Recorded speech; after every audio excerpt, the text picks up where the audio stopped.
Hey, and welcome back to the #1 podcast in the world, the Cellarcast, episode 121. I have not had a particularly eventful week, except for actually one pretty neat happening. I got a comment just out of the blue on the full compilation, the entire, I called it the director's cut of the DIEHARD series.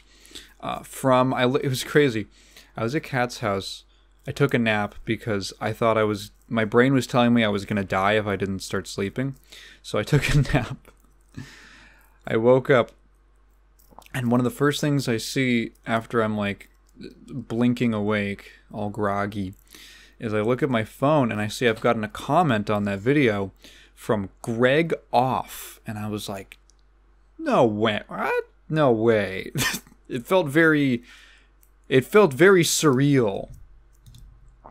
So I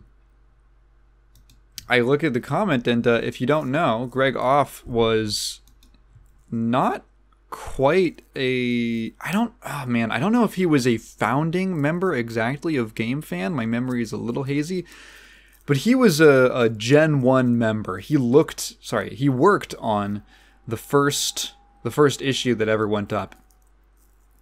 So that was like, whoa, because I have had zero outreach, despite the fact that many of the people I discussed or who came up in that series are still active today and online, and they're still like professionals and all that, have not, seemingly not seen or at least reached out to me in any kind of way or responded to that series in any way until now. And it was very positive, and I guess I did a good job on it. He applauded the research and the way that I told the story, and it's very flattering. It's very flattering, because I was thinking about this because, I tried to present the whole thing, and there was a lot of it, as impartially as I could. There's a little bit of my opinion in there. But I think it's my opinion shines through more so in the extremely obvious things. Like, certain people who did certain things. It's not that crazy to disavow certain actions. But I don't know, I've heard these like behind the scenes stories, right? From documentaries, people who worked on documentaries who, found out that, or they realized that there was a very clear spin, there was a clear narrative that the producers or the filmmakers were trying to put on the real story. And to me, it's like, okay, if you have to push a narrative about something that's happening, that's kind of like, that's a disservice. It's like, why are you even making a documentary about it in the first place? That's a disservice to the story, if you just want to write something fictional. But really, the reason is because you don't really want to tell the story. You want to make your point. You want to make a point about something for whatever reason, be it for like personal gratification or personal gain, and you're going to use, quote unquote, real evidence and all that to support it, but you're going to take it and you're going to bend it. And that's so lame. Because, I don't know, I got this, like, with the same feeling I got from, like, when I watched the Tetris movie, which is, like, the original story is really interesting. If you get a good writer and a good director to adapt the real events that we know happened, and you're in a position as a filmmaker to actually talk to, Alexei Pajitnov is still alive. Tim Rogers? Rogers. Hank Rogers. Hank Rogers is still alive. All those people are still alive. You can go talk to them. You can get like the real story. I don't think that they never wrote like a book about it, I'm pretty sure. So like you could get some great actual like first-hand accounts of what happened. But instead it's like, okay, we have to dress it up to make it more exciting or something, and it's like, no, dude, that's like a disservice to the real events that happened. Like to me, just letting those people speak for themselves in that documentary, for the most part, letting them speak for themselves. I'm doing a little summary and I'm explaining some things because you don't have all the time in the world to read through like pages and pages and pages of forum posts and all that. But you know, basically trying to represent the story, it's like that's the most interesting thing, and you don't have to spin that in any kind of way. So I'm glad that it I don't know, got some approval for someone who was actually involved in the whole thing. That was pretty cool. We don't have any... Yeah, I don't think anything else was really that eventful in my week. No comments this week, so no comment review. Sorry, no questions. No questions for this week. I do want to talk about literally one bit of news before we get into it. We watched like 4 movies. we watched a lot of movies. So the majority of this is going to be that Disney marathon. Crap!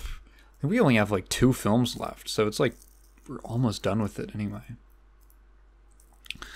A couple days ago, out of the blue, at least for me, well, maybe it wasn't not super out of the blue.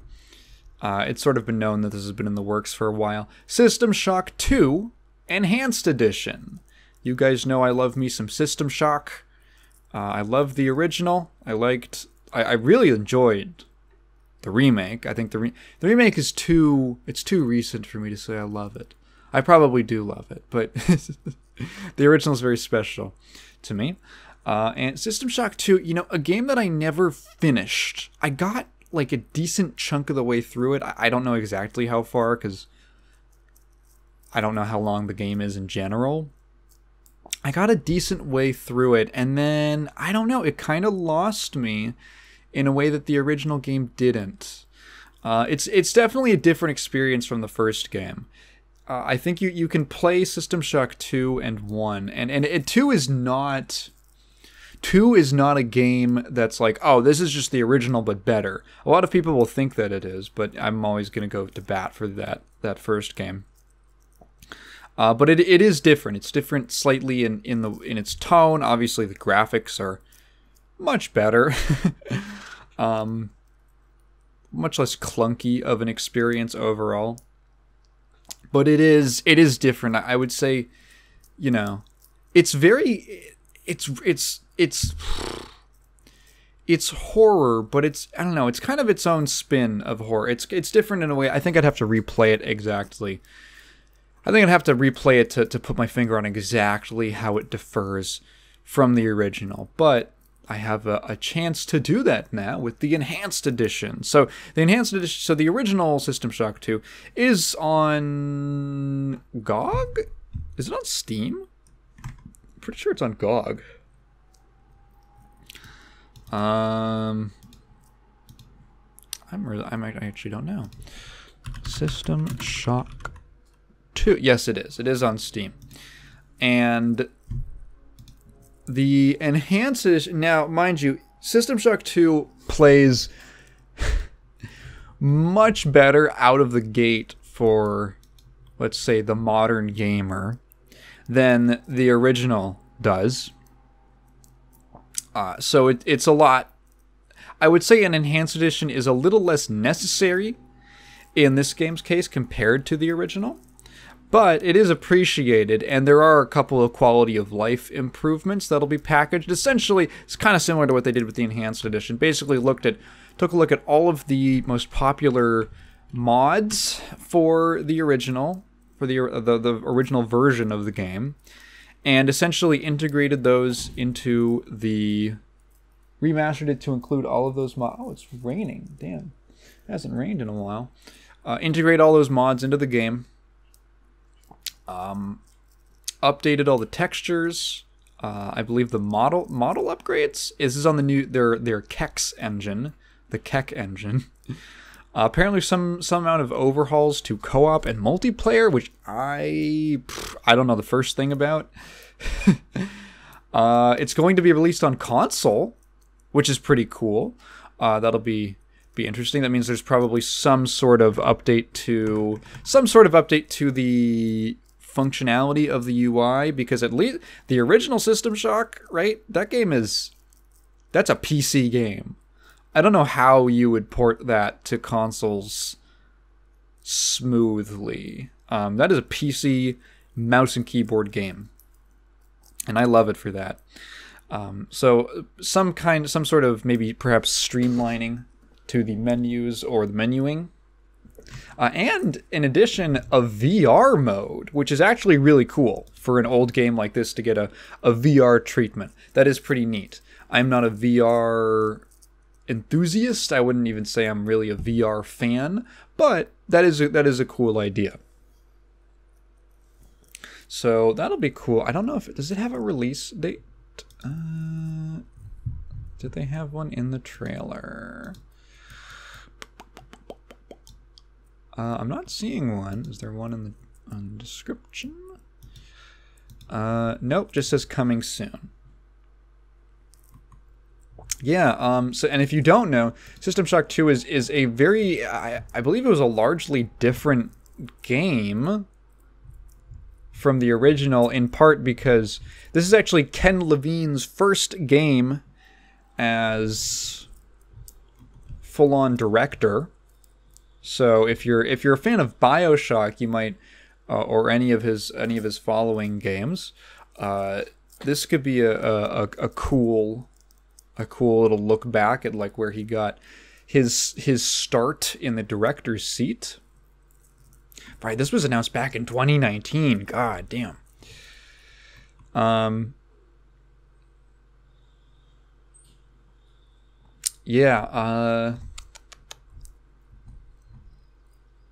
Yeah, so cool game. I would definitely I'll go and actually play the whole thing now. Perhaps this will preempt a System Shock 2 remake. Honestly, I kind of doubt it. The Enhanced Edition is really nice. So, okay, if you're going to look at any game to completely remake, the first one is much more of a... Like, I saw that and I was like, this makes a lot of sense. Because System Shock 1, honestly, I will defend that game and say that once you get past... If you're playing the Enhanced Edition, once you get past the initial... So, like, I watched my friend Prox. He streamed that game. And once, like, the first 15 minutes were really rough for him. Like, he was kind of scared. He told me that he was a little worried that it was going to be kind of a bust of a stream, right? And not in a good way. But once he got into the kind of the rhythm and figured out how the interface worked and put the UI into full screen, or the minimalist HUD is really what it is. That's when he really got a feel for it. There's a little bit of barrier. I get so annoyed.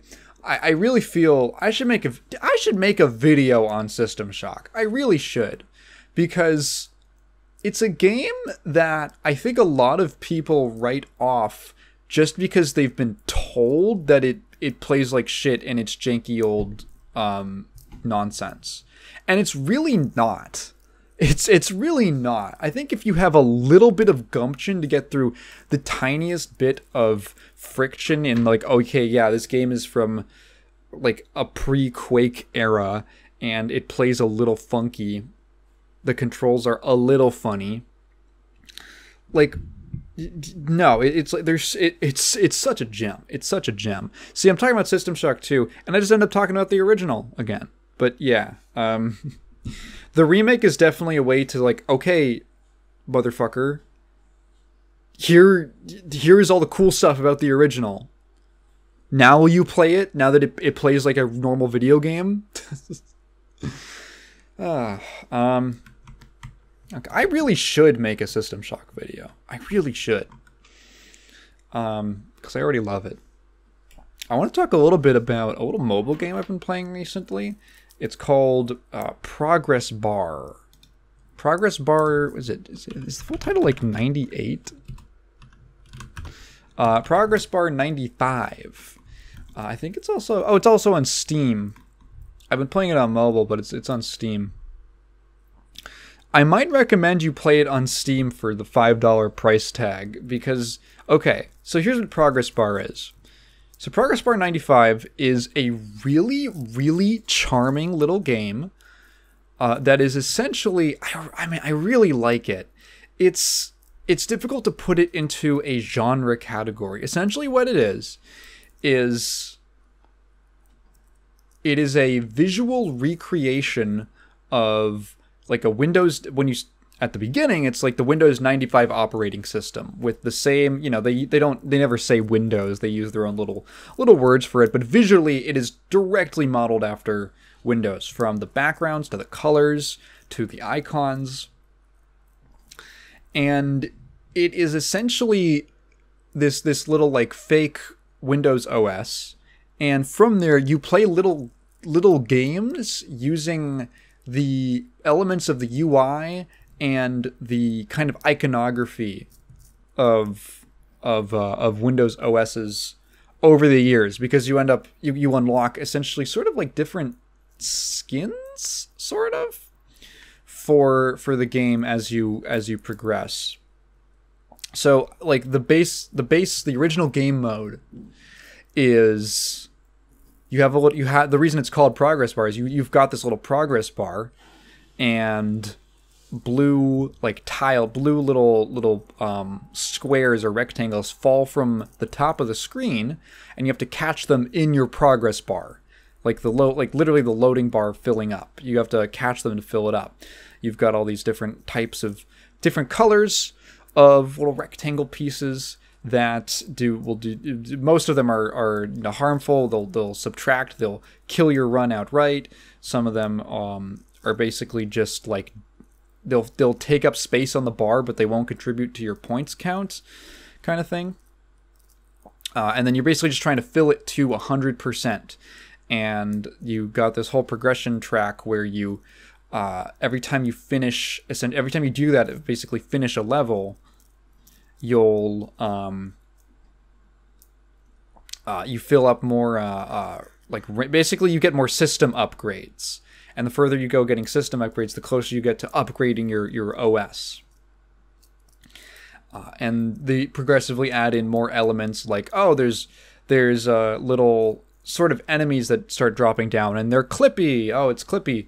And then there's like a clippy that it's holding like a stick of dynamite, and you can physically tap, or I assume click in the PC version, on like the close button, and you interact with all of these little windows, like little windows will pop up, like essentially almost like when you'd have a virus or something. So like a pop-up will come and it'll block your progress bar from where you can move it around. You can move it around freely around the screen, right? But these little things might pop up to block you, so you got to close it.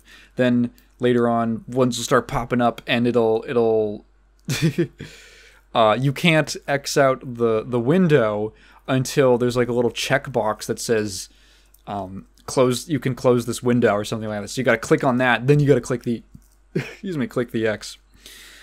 And then the further you get, the further you progress, you unlock other little games. So there's like a pretty fun Minesweeper clone, which has actually, I really like its little twists. It's got a little modulation on Minesweeper, which is essentially that there's the mines, which will game over instantly, but there's a second kind of lesser penalty square that you can hit, which is these yellow squares, which all the color coding is consistent throughout the game. So in the regular progress bar like mini game or I don't know what you'd want to call it, the yellow ones, the yellow bits, will take up space on your progress bar, but they won't contribute to your points cost, right? Same thing here. So it's kind of like less of a... in every single one of these games, you're basically just collecting the blue... You're trying to collect as many blue rectangles to fill up your progress bar to 100%, just in various different ways. It's kind of fun. You're taking the same goal, basically, but you're accomplishing it in a bunch of different ways. So you have these like yellow tiles, and you don't want to get those because you're not going to get like the full reward. You're essentially going to have like empty percentage on your progress bar, so it'll contribute less to your overall progression track. But it's not like an outright game over, which is kind of nice, because oftentimes in Minesweeper, I think one of the most... I like Minesweeper, but oftentimes one of the most frustrating parts of that game is that you're just forced into guessing. You're just forced into a 50-50 situation, or you have to kind of click around blindly, and, you know, the only penalty tiles in the game instantly game over you. And it's like, okay, it's a little annoying. Me personally, I'm someone who I prefer games to have... I don't like being put in entirely 50-50 scenarios. It's not something I care that much for. I prefer it more so when I always have an opportunity to figure my way out of the situation. So it's kind of like a nice little way of doing that. There's just like other really just fun... playing the game it's really delightful. It's a delightful little game. You get the trash bin, right, or the recycling bin, but it's like a little pet. It's like a little dog type thing, and you'll tap on it, and you can like caress it, and it has like a happiness value, and you'll get little you'll get like mail, you'll get email, and then you can decide to like reply to the mail. You can send it to spam. If you reply to it, sometimes you'll get back like a follow-up, and it'll give you extra points. If you send it to spam, it'll go into the recycling bin, and then you can clean it out, which will make it happier, and it'll ask you questions sometimes. It's like this little digital, almost like Tomodachi, this very simple little Tomodachi type thing. There's a whole interesting, fun, like, you unlock a modem at one point. You unlock a modem, so you get internet access, meaning that you can now use the browser on your desktop, and the browser is like all of these different, like, very early, like 2000 style Angel Fire websites, and you're essentially just clicking on links to go to different web pages, and you can like collect... There's like, oh, there'll be a little cookie icon hidden on one of them. You click that and you get a cookie, and you can spend the cookies on other web pages. You can find like little asterisks, and if you collect enough asterisks, there'll be websites where you need a password, and you can input the asterisks, like, you know, typing in a password when it's hidden, and that'll like get you into like a new like secret or a hidden web page and stuff like that. It's really fun. It's really charming and fun. There's it's called like progress.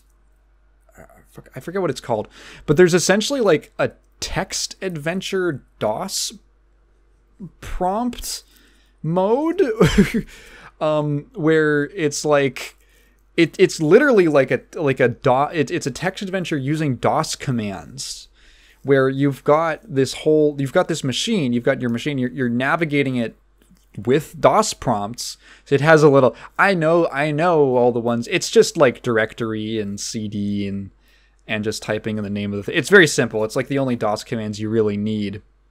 But you can find like little hidden files around the computer. You can find like cheats for certain games that you can then input, and it'll change it for that day or whatever. It's like so much fun little goofy stuff. And every time you kind of like 100% the OS, you unlock the next, so you get, you know, essentially their Windows 95, then the, you know, 2000, the ME, which I think they call the meme edition, hardy har, the XP, you know, all that, and it's I think eventually, I'm pretty sure there's even like Apple OSs, Mac OS versions, which I'm curious like how they adapt.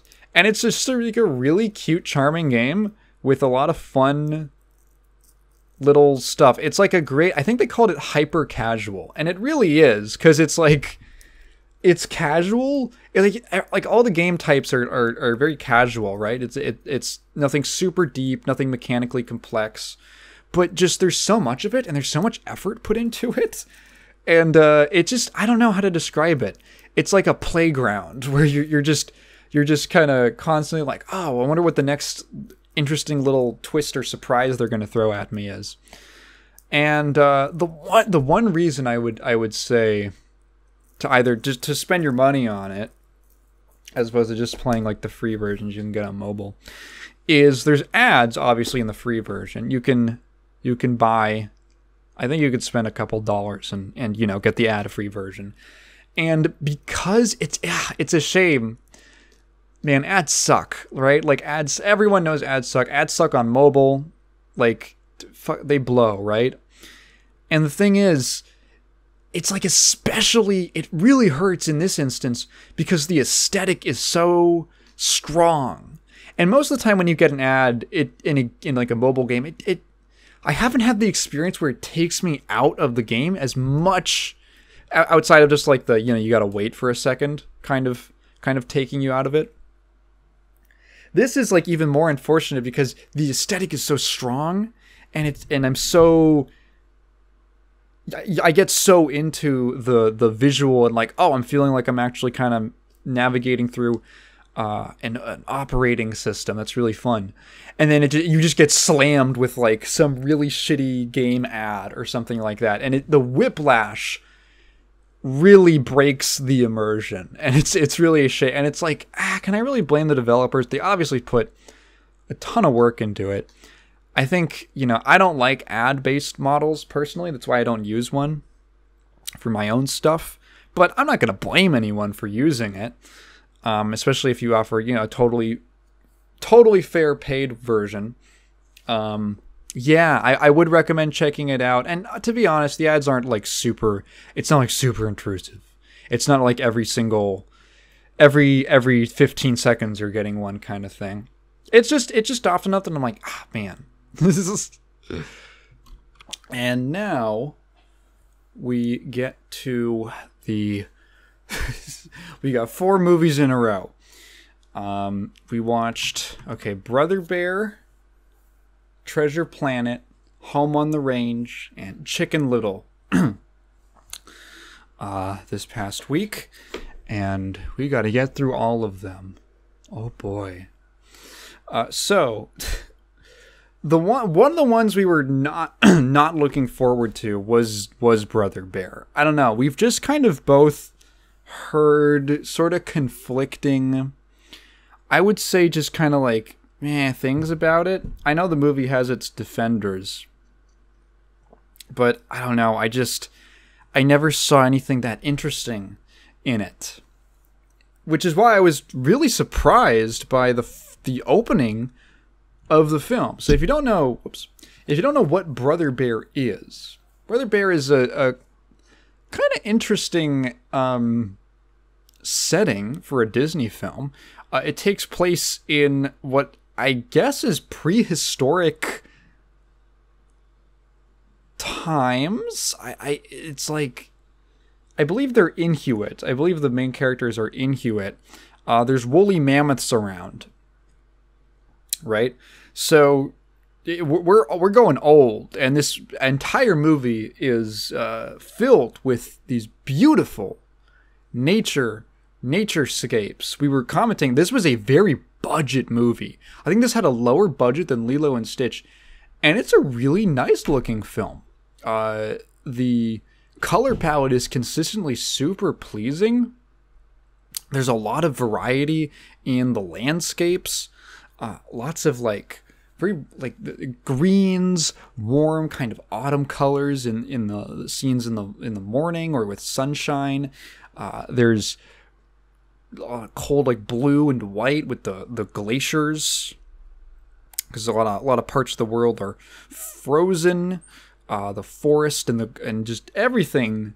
A lot of things in this movie, excuse me, look really good, and the character animation on top of that is very solid. Like it's good stuff. So it follows these. The movie really opens on these three brothers. I believe the oldest is named Sitka, and then Endinu, is that the middle one? And the youngest, who is the main character, Kenai. So it's Endinu, right? Denahi, that's his name. Okay, which I'm assuming that these are all Inuit names. So essentially, the first 20 minutes of this movie are just they're these three brothers. Sitka is pretty clearly he's the eldest, and he's clearly a couple years older than Denahi. You get a sense. I kind of got the impression that Denahi and Kenai were closer in age than Sitka was to Denahi. And he really serves as their mentor for the two of them. So they're doing their thing. And Kenai is this kind of young, sort of brash young man, and he wants to be a man. He wants to grow up and all that. There's another coming of age, I want to, grow up kind of movie. This is later on in this episode. They do this ceremony where you're essentially assigned a totem to represent who your sort of guardian spirit or your guardian virtue. And Kenai gets love, and he's like, that's some gay shit. And it's like the bear of love. He's the love bear. So he's like, why would a man need love, kind of thing. He's rejecting it. He doesn't see the value in it. The conflict really starts pretty soon after, when essentially I think they get their basket of fish stolen because Kenai wasn't looking for it, and Denahi's all upset because he wove the basket. So Kenai's like, fine, I'll go get the fish back myself. So he ends up getting into an altercation with the bear that stole the fish, gets in way over his head, and ends up getting saved by Sitka and Denahi, but it's like a bear, and they end up having this very intense battle on the edge of this kind of ice cliff, overlooking this kind of valley and these rushing waters. It's really tense, and Sitka ends up taking a spear and striking it into the ice to break the cliff off and take him and the bear down at the same time, in order to save his brothers and let them escape. And he dies. He just straight up dies. But the bear does not. The bear survives the fall. Sitka's not so fortunate. So this funeral is happening for Sitka, and it's it's really heavy. It's some really heavy stuff. And Kenai is bloodthirsty. He wants revenge on this bear. And Denahi is telling him, and Denahi Denahi's guiding virtue is wisdom, which is kind of funny at the beginning, because you're he's sort of like a I don't know, he doesn't seem very wise. He's a little bit immature. He makes fun of Kenai for you're the little lover boy. But in these kind of little moments, he sort of shows his wisdom, and he says no, the going after the bear isn't gonna stop anything. And Kenai is basically insisting that this is going to be his way to atone for his fuck up. And I forget exactly what the exchange is, but there's this really, really deep cutting. There's this really deep cutting. Is this quote? Is there, uh, is it on the IMDb? No, it doesn't look like it.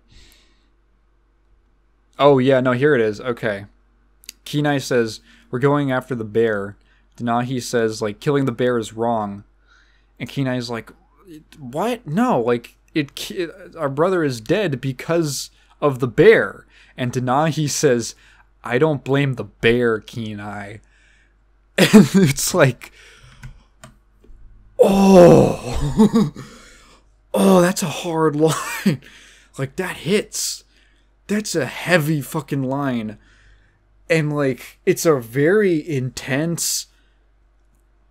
It's not, like, screamy. It doesn't have to be over the top. It's very controlled and reserved. It's an argument that stays... They don't have to start yelling at each other. But it's an intense, complicated, emotional moment. And you're just kind of watching these two characters conflict over this. And it's like, shit, I'm like actually kind of into this. This is kind of interesting. And Kenai, he doesn't really know what to do. He goes and he decides he's going to go out on his own to kill the bear. It's the only direction he can find. There's this really great scene of him stalking, the woods, looking for it, and eventually when he does find it, it's way more than maybe even he was expecting. They have this very I won't say brutal exactly, because there isn't gore, but this very intense fight, and it's just great, and it ends with Kenai stabbing the bear through the heart with his spear.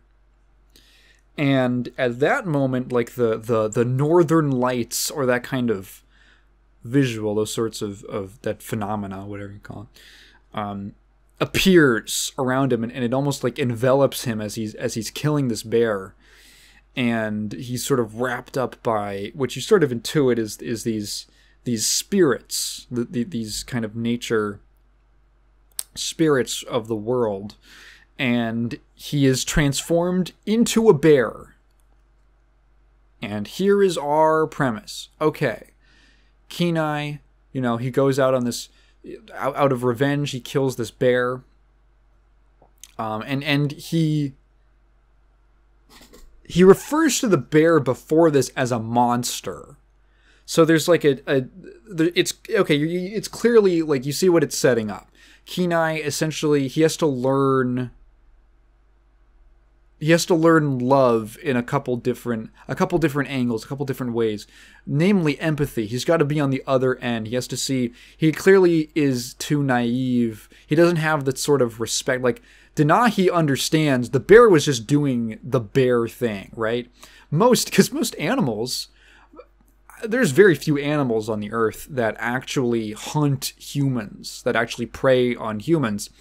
Most of the time that occurs, it's because the human is on its territory, it's because it provokes it in some way, or there's some sort of external factor. Bears are not going out hunting for humans. You just don't want to get near it because you don't want to risk spooking it or provoking it into attacking you, right? Denahi, like, he knows that it's a horrible tragedy, but at the same time, it's just nature being nature. And Kenai doesn't understand that. He assigns this sort of higher reasoning or intellect to the bear, or sort of a higher sort of nature, a maliciousness that it doesn't really exist.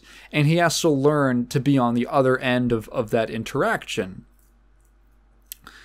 And I'm like, okay, and I'm okay with this. This is actually kind of interesting. And then he starts talking. And I'm like, oh, okay. And he's like, oh, well, what's going on? I'm okay. All right. And he's talking, and he happens to wake up right next to, I guess he's found by the wise woman, like, I guess one of the leaders, one of the elders of their tribe. She finds him, and he's trying to talk to her, and you sort of cut to her perspective, sort of, and it's just bear growls. And I breathed a sigh of relief. I say, okay. This is not a talking animal movie per se. I actually kind of like that. He can't, that, oh, the other people can't understand him. He's just a bear, right? And she basically, but for some reason he can understand her, which is odd. I guess he retained his ability to speak Inuit. When his body transformed. And she basically gives him this quest that you have to go to where the earth meets the sky. And that's kind of like the guiding. That's the quest. That's where we gotta get. That's our Mount Doom. Kind of literally. And I'm like, okay, this isn't super. And then she disappears, and it's almost like she's not even real, or she herself is some sort of spirit or mystical in some way. I'm like, okay, I'm not opposed to this. And then he walks over in the forest, and he's getting used to his new bear body, and he sees some squirrels, or I should say he hears some squirrels, because the squirrels are talking. And this is the point where the movie really starts to lose me. Okay, so I understand I'm an adult, right? I'm an adult. I'm an adult, right? And this is a children's movie. And people will talk about, no, it's a family movie. That doesn't mean it's for children. This is a movie for children. It's a movie for children. Mario movie was a movie for children. If you liked it and you're an adult, that's fine. It's not wrong, but you have to acknowledge this is a movie for children. It's okay. And there's a dividing line. We're going to talk about Treasure Planet later on in this podcast. And I'm going to talk more about the dividing line between a family movie and a kids movie. This is a kids movie. The first 20 minutes are a family movie. Then it turns into a kids movie, and the tone rapidly changes up. And now that's not necessarily a bad thing, right? If it was just heavy stuff the whole time, I don't know, I can see why they maybe wouldn't want to go for this extremely heavy story the whole time, injecting some kind of levity. And the movie's about trying to, learning what love is about and love for other people and things. Totally fair to get a more upbeat or a less grim, intense tone, right? Except it doesn't work for me, man. Oh man, it doesn't work. For me, it veers really hard into being for entertaining for kids, and it loses me. It lost the both of us pretty quickly, and it's weird, right? So they run into okay, I should mention the next real plot beat that happens is that Kenai finds this bear cub named Coda. And Coda sort of becomes his own little brother, which is sort of interesting. He has to kind of learn to care. Coda is kind of it's almost like Kenai now has to be put into the shoes of one of his older brothers, which is another form of empathy. So that's fine. That's okay. That's cool. He has to learn to be the big brother, where otherwise he would have just been, the youngest the whole time. He has to sort of learn what it's like and sort of understand what it's like to be on the receiving end of having an annoying little shithead brother, right? And it's sort of, I wish that element was a little stronger in the movie, but the whole thing kind of ends up revolving around their relationship to each other and the way that Kenai begins to, how would I say it? What is his character development? I guess it's just he's sort of, what is his character development? He does change by the end of the movie. I think where he ends up by the end is he does become more empathetic towards other things and other people. My problem is really just that, yeah, it's just, there's parts of this movie that are really good. So I think there's a couple scenes. So now an interesting development is that after Kenai kills the bear, right? Denahi finds and gets transformed into a bear. Denahi finds the remains. He walks in. He's just a moment too late to see what's happened. All he sees is this broken spear and a bear. And he thinks that the bear also killed Kenai. And Denahi is himself, much like his brother, driven to a very dark place. And he decides he is going to go after revenge for the bear now. Which is pretty interesting, right? This guy who was a couple scenes ago talking very level-headedly about, the bear's just doing what it does and all that. And now at this point, it's too much grief. It's he's lost 2 brothers in 2 days. The grief is too intense, and it's honestly pretty dark for a Disney movie.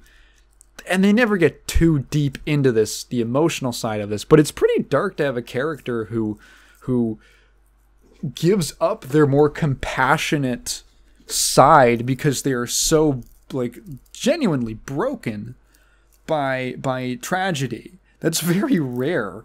And the scenes where he catches up to them and he's hunting down Kenai thinking it's the bear that killed his brothers are really good.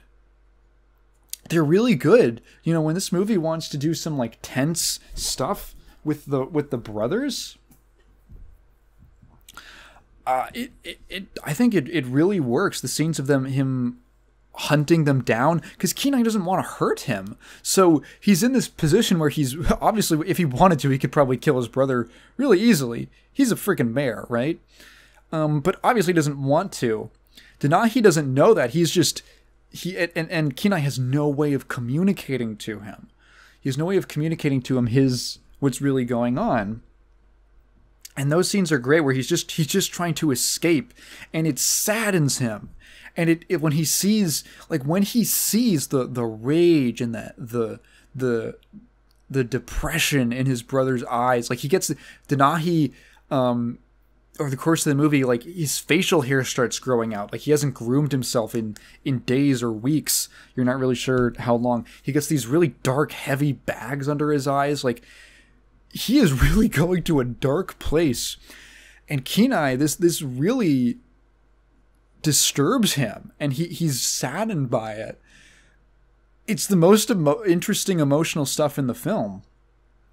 I just wish it contributed to more of the film. Unfortunately, a lot of this movie is Coda and Kenai, and I'm sorry, I just do not care for Coda. He is for babies to see themselves as and empathize. Okay, Kenai was the character I wanted to see. He was the draw for me. Coda is the real draw of the film. He's the spunky, trouble-making little kid, which is not inherently bad, but the way it's done is do I want to use the word pander? Pandering. It's weird to say pandering to kids, to little kids, but that is kind of the character it is.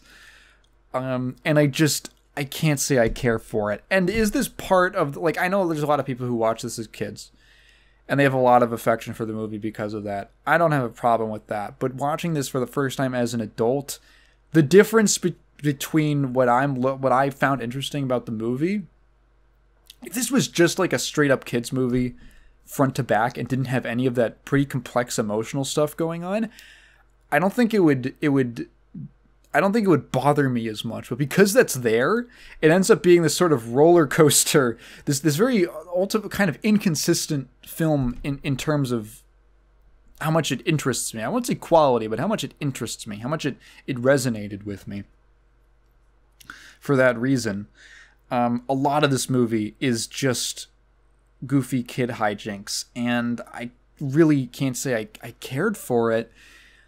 And it's weird, right? Because again, I said it's not a reflection of the quality, because so there's these characters, these two recurring characters. The real sort of other comic relief of the movie is these two Moose brothers, and they're played by it's like a Second City reunion type thing.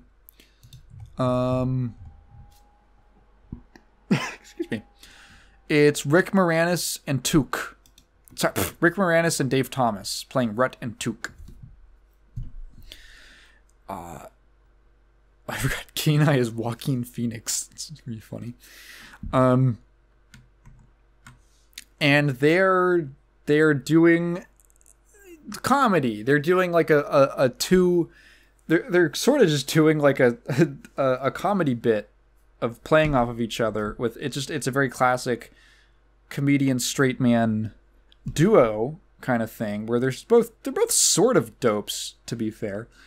And the thing is that their performance is really good. They're great actors. The voice acting's great. They're like the delivery is great. I just don't care for that part of the movie, which is why it's hard to really critique it, because it's like it's just an example of it doesn't work for me.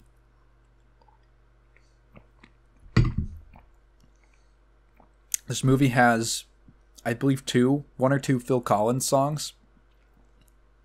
This is, I think, the second collaboration he did with Disney for a film score after Tarzan. And, okay, so there's this scene. Okay, so near the end of the film, they make it to the location. So Kenai has no idea where he's supposed to go exactly. Just like a mountain, but what mountain? Where? Coda ends up leading him. He says we're going to like the salmon run, where all the bears gather, I believe, yearly to just chow down on some salmon. It's when the salmon are migrating.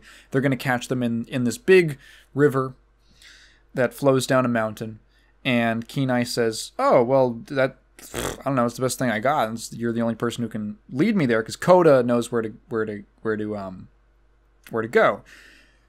So they get there, and Kenai is at first he's sort of reluctant to really join in with the other bears, but then he ends up really enjoying himself and sort of finding almost like a second family amongst them and their way of life. You really feel like he's sort of gotten his, how would you say? He's really gotten like, he's learned. It's a sequence where it kind of hammers home a lot of his character development of him learning his lesson about empathy and love. At this point, him and Coda have had some disagreements. They've had a slight falling out. Nothing honestly that bad. They had like a little argument, but they're all back on track. And they're doing this thing at the salmon run where they're talking about, oh, what's the most interesting thing that happened to you this year? And Coda mentioned that he lost his mom, right? He doesn't know where his mom is. And she was taking him to the salmon run. And finally, you get here, and Coda has been like, no inclination that anything really bad happened. And Coda says, he starts telling the story of this crazy story about how he got separated from his mom. And you start to realize, oh God. Maybe I'm dumb or we're dumb because we didn't put the pieces together earlier. Oh, his mom was the bear that Kenai killed at the start of the movie. And as soon as that gets dropped and Kenai realizes it, so Coda doesn't know that she's dead, right? Because all he saw was her falling into the water. He was off on the side. Later, when she was looking for him, I'm assuming, that was when Kenai, he didn't see Kenai kill her, right? He doesn't know she's dead. He doesn't know that Kenai did it. And Kenai is like, whoa. And it's it's one of the most interesting moments in the film. And it's a genuinely pretty gripping bit. Because you're like, is he going to tell him? How is he going to say, what's he going to say? Is he going to kind of bend the, what's going to happen? Is it going to come out? And Kenai, in a real moment of maturity and standing up, doing something that's very scary that he knows this isn't going to go down well. Sits Coda down privately, and he starts telling him the story. And you're like, I was very invested at that moment as to what was going to happen. And then Phil Collins starts piping in, and you don't hear any of the fucking conversation. And I was like, what?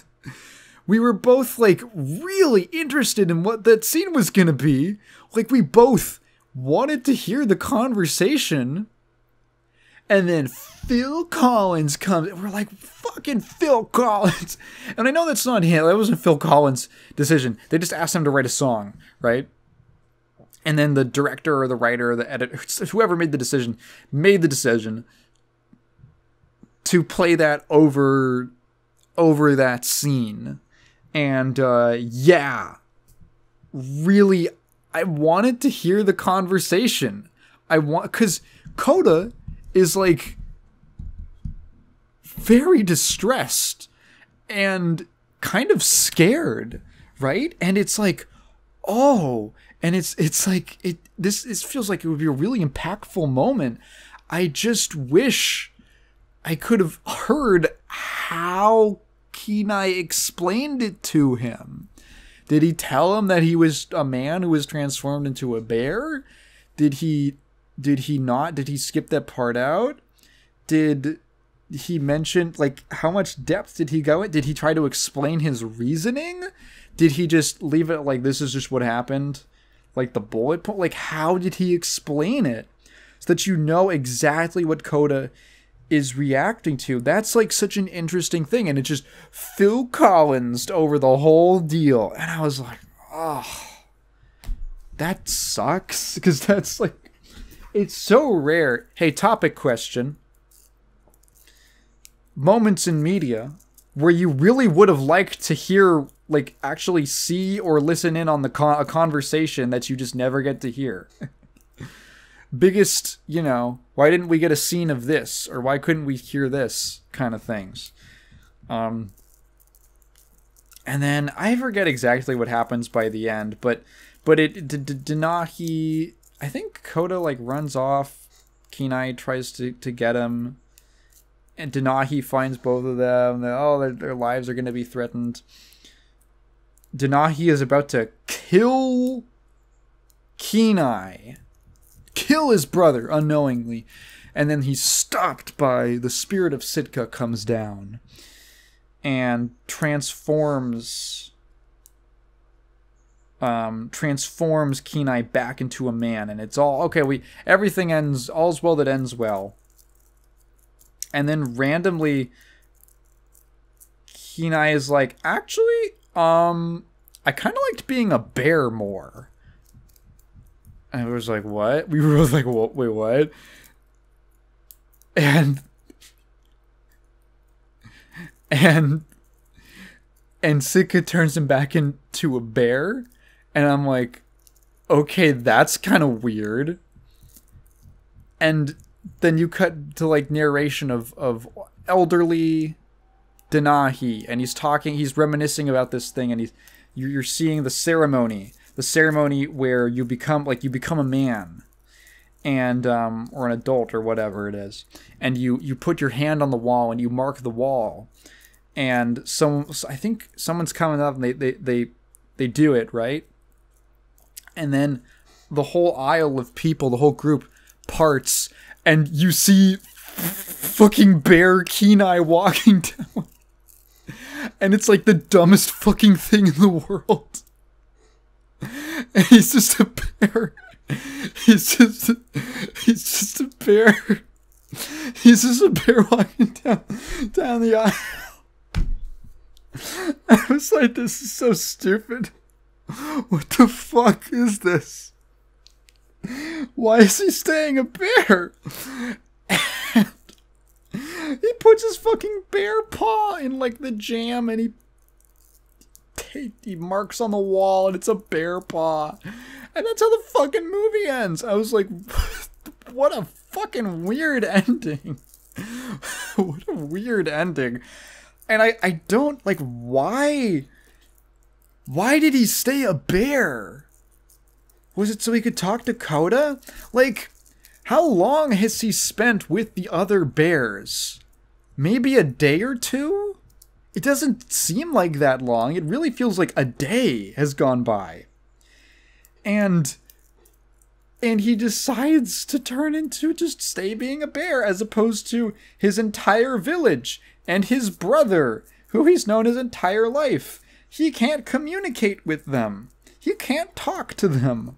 It's so weird. It feels like if the moral was learning about, you know, being in someone else's shoes and learning different understanding of a situation, wouldn't it make more sense if he remained a human being and, like, if he stuck to being a human and then, you know, he carried forward with the wisdom he got from that experience? But no, he stays a bear for some reason. I don't get it. I genuinely don't get it. I wish this movie, okay, outside of the weird ending, right? Which doesn't ruin it, it's just so weird and kind of dumb. I do think it's dumb. I think that I would have preferred, okay, one change I would have made to this movie. I wish that Kenai wasn't able to communicate with any other animals that were not bears. I would have much preferred it if, because humans can't communicate verbally with other animals. They can't understand. You can't talk to a dog. Excuse me. I wish it was like Kenai walking. I think it would have enhanced the message a little more if he was forced to go around. Like, imagine him like getting used to being a bear and everyone's afraid of him and he can't communicate with anybody. And now all of a sudden he doesn't have a tribe. He doesn't have brothers. He doesn't have anyone who can understand him. He's suddenly put in the shoes of what he previously thought, just earlier that day, was a monster. He called it a monster. And I think then meeting Coda and being able to talk to Coda would have made that first connection much more meaningful for him. And I think that their relationship would have been a lot stronger if that was like a special thing that only they could understand each other. And Coda, too, might have also been suffering from loneliness of not having his mom around. And you could get that from Kenai. I think that would have enhanced their relationship as brothers. And then finally, once you get to the community, now this is like, okay, this is like as if he's going back to his tribe, but it's the bears, obviously. I think that would have been more interesting. I wonder, like, what was this movie made a ton of money. This movie made a ton of money. And it got a direct-to-DVD sequel. The poster for this movie is fucking so weird. Why does it look like that? Why is he making that face? This poster is so weird.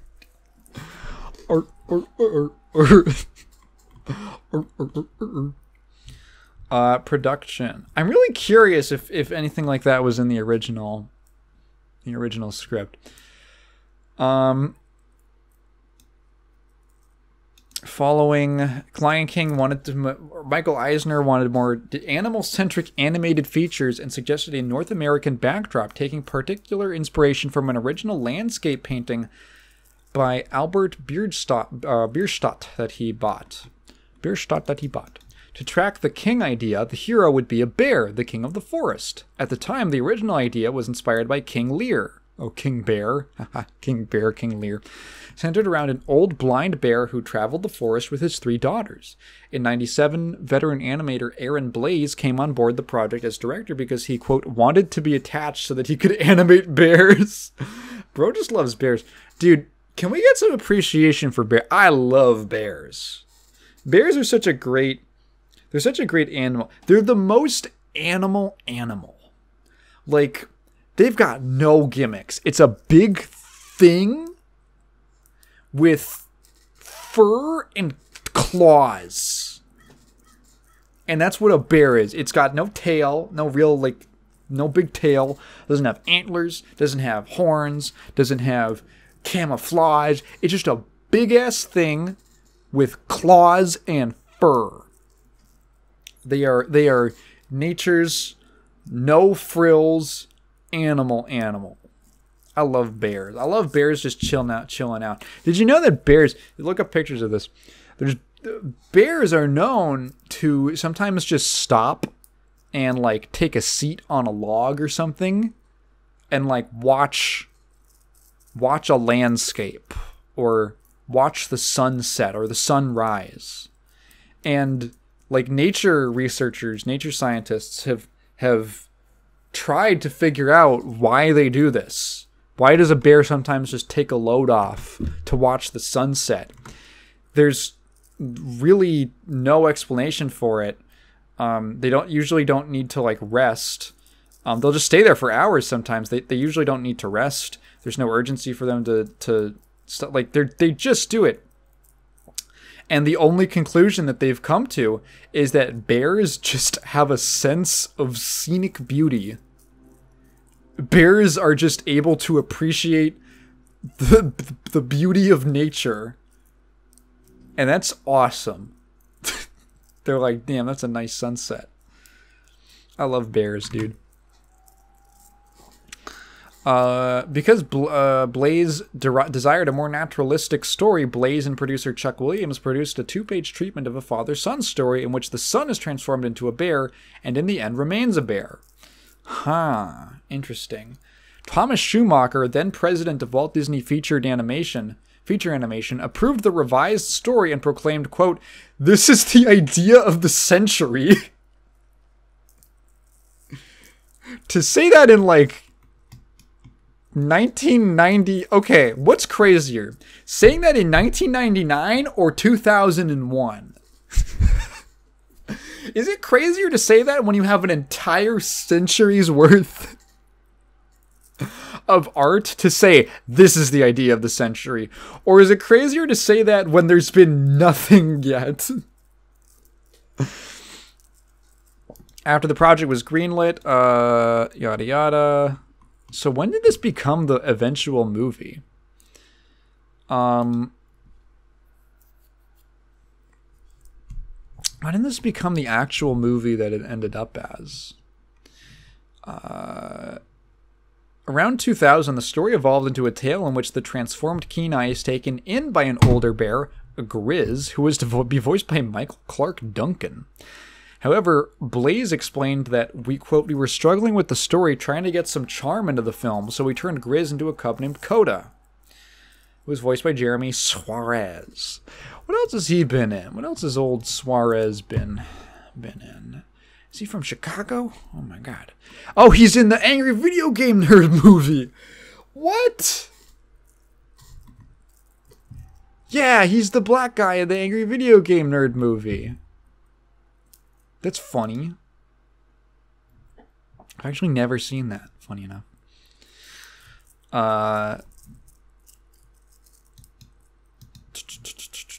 Yeah, okay. So I guess this was just kind of the vision that they ended up with. It seems like the production went pretty smoothly, to be honest. Yeah, it's just not that it's just a little inconsistent in what I find interesting about it, which is a shame, because there's parts of the movie that are really cool, that I like a lot, and that I wish the whole movie leaned into those things more. But 'twas not to be. So the next movie we watched was Treasure Planet. And Treasure Planet was a movie I was really excited to watch. So to give some background, I used to visit, while I was still living in Illinois, I used to visit up here in California, every summer to visit my grandparents. And my grandma one summer took me to a local library, and I rented this movie. I rented Treasure Planet on DVD, I want to say. And I took it home, and I watched it at their house, and it blew my fucking mind. I was like 9 years old. I want to say I watched it like 15 times that week. I watched it like once or twice a day. It felt like 15 times, you know? I fucking loved this movie when I was a kid, and I'd never seen it since. And I would always vouch for it, for how awesome it was, but I haven't seen it in like over 10 years. So when I realized that it was on the list, I was pretty excited. I was very looking forward to rewatching this. And there was a part of me that was like, is this movie, does it hold up? Because you know when you watch something when you're a kid and you're like really into it then, and you go back to revisit it and you're like, oh, this is not as good as I remember it being. And you're sometimes I'm almost a little afraid to go back and revisit things. I'm like, is it actually good? So we rewatched it. Kat also has not seen it in a really, really long time. I don't think she really even remembered anything about it. I remembered a lot more about it, I realized, as it went on.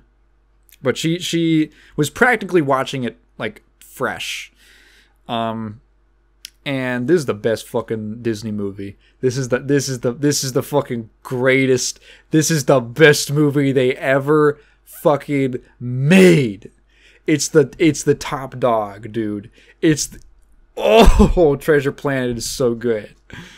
This movie fucking rules. It's so good. It is as good as I remember it being when I was a kid. It absolutely holds up. And now as an adult, I'm able to... It's funny. I had such good taste as a kid. Because now, it's as good as I remember it being, but now I have, like, the vocabulary and the ability to kind of understand why I liked it so much and why I still like it so much. Which was really satisfying. Where do I even begin? Where do I even begin on Treasure Planet? So this is a movie that was directed by these two gentlemen. What were their names? Blah blah blah. I really should look this up beforehand. It was the two guys who did like a bunch of the Treasure Planet from 1982. What is that? What the fuck is this? It's like a Russian animated film? That's weird. Ron Clements and John Musker, who were also responsible for a bunch of the quote-unquote Disney Renaissance pictures. They pitched Little Mermaid. So they were the writers on Little Mermaid, Aladdin.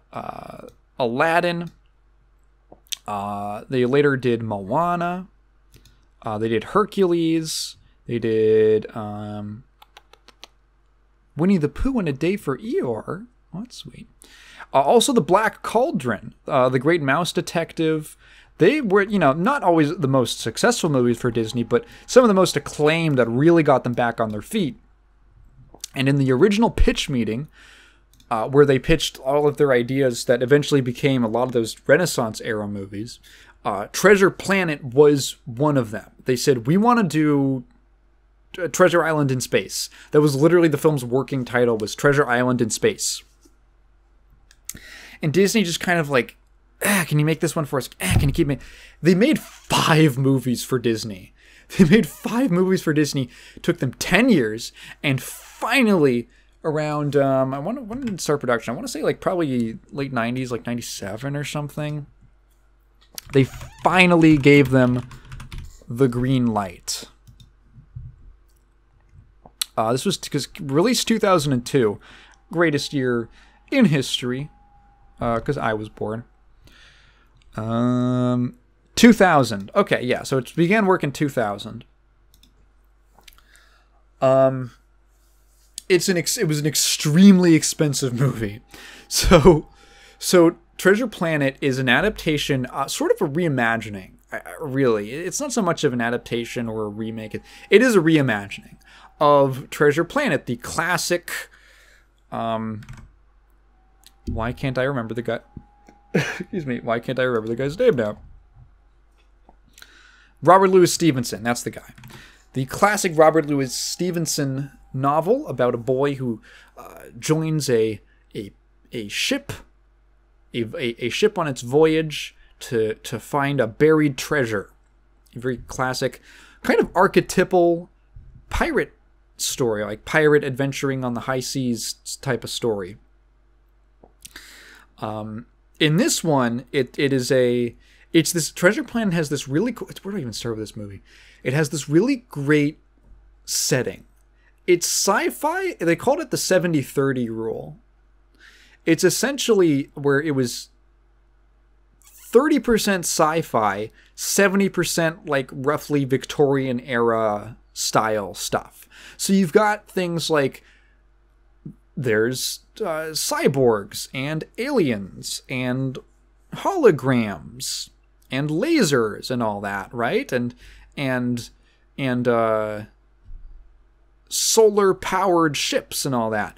But the ships are like, they look like wooden boats. They're big wooden barges with sails, and the sails pick up solar rays, right? The characters are dressed in sort of Victorian era clothing.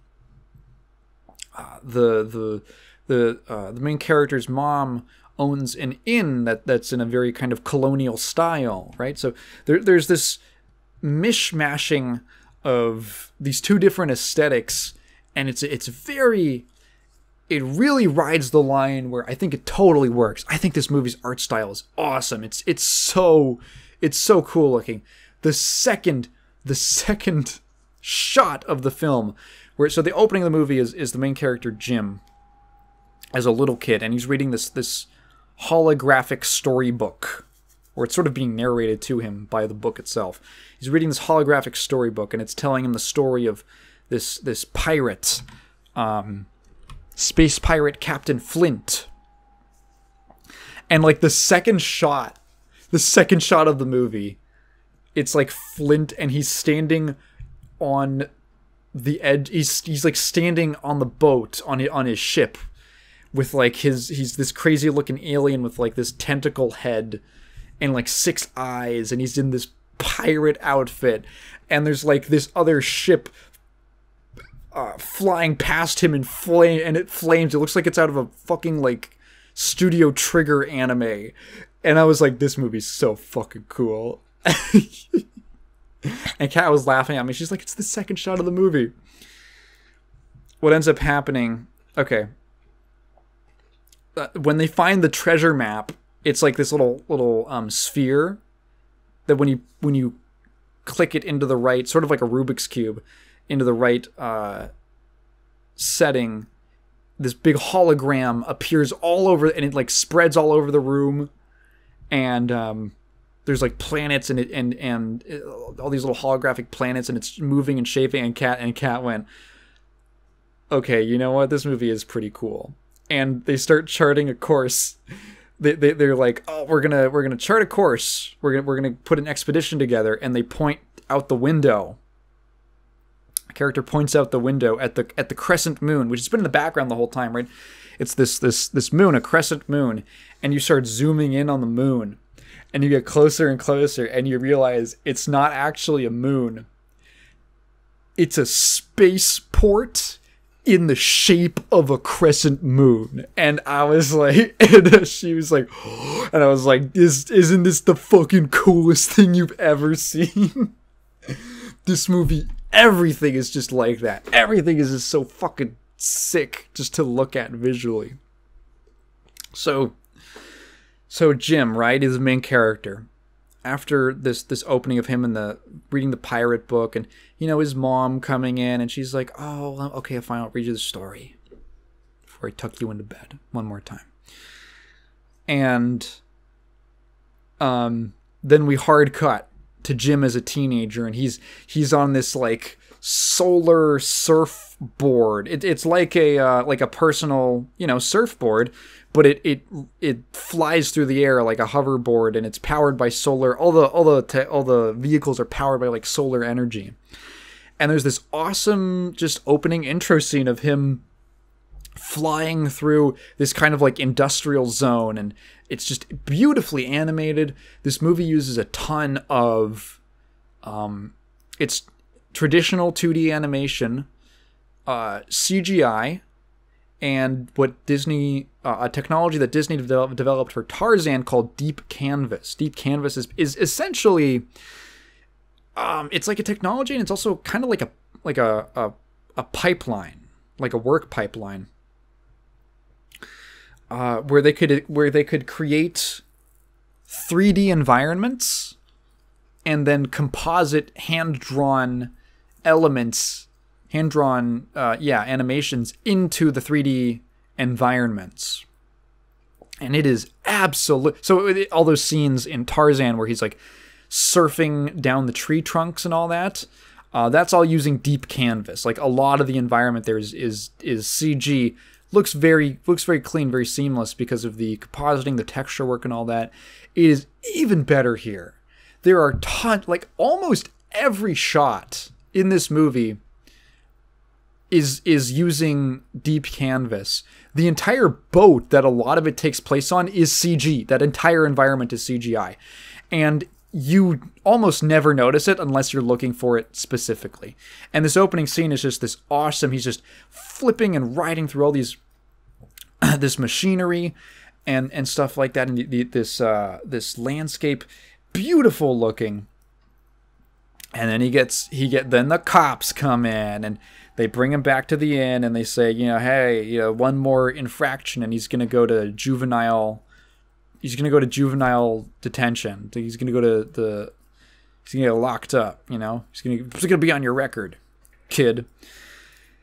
And you start to get the understanding that Jim is at some point between the opening of the movie and now, his father left, seemingly without a word. And Jim has left. He's been left behind. Him and his mom. His mom is really overwhelmed trying to run the inn to support them and still raise her son. Jim doesn't have a really strong father figure in his life, and he's a lost youth, and he's rebelling, and he's trying to express himself and find his own kind of sense of freedom. It's a very coming of age. Very classic coming of age kind of protagonist. His mom says I'm just worried about you. You're going to throw away your future. And he just sort of dejectedly, he's opening the door, and before he leaves, he just kind of mutters what future? And that's the point in his life that he's at. All that changes when inciting incident happens. Suddenly there's a ship crashes from outer space, and Jim goes outside to help. He's like, "Oh my God, what's going on?" This old pirate, Billy Bones, pops out, and he hands him a treasure chest. He hands him a chest, and he says, "Watch out for the cyborg." And Jim is like, "Okay, what the fuck?" He brings him inside. Bones dies. I'm pretty sure he dies there or something like that. And then before they know it, before they even really understand what's happening, his mom, and a friend of his mother, and Dr. Doppler, who's like a dog man. He's like an astrophysicist, I believe. He's a professor who frequents the inn's restaurant. And he's friends with Jim's mom. All three of them escape. And as this band of pirates crashes the inn and burns it down. So now they've got nothing left. And what I like about it is that there's Jim is never blamed for this, right? He's never blamed for bringing them to it. His mom understands completely that, like, this is not your fault in any way. It just fucking sucks because we just lost our entire life.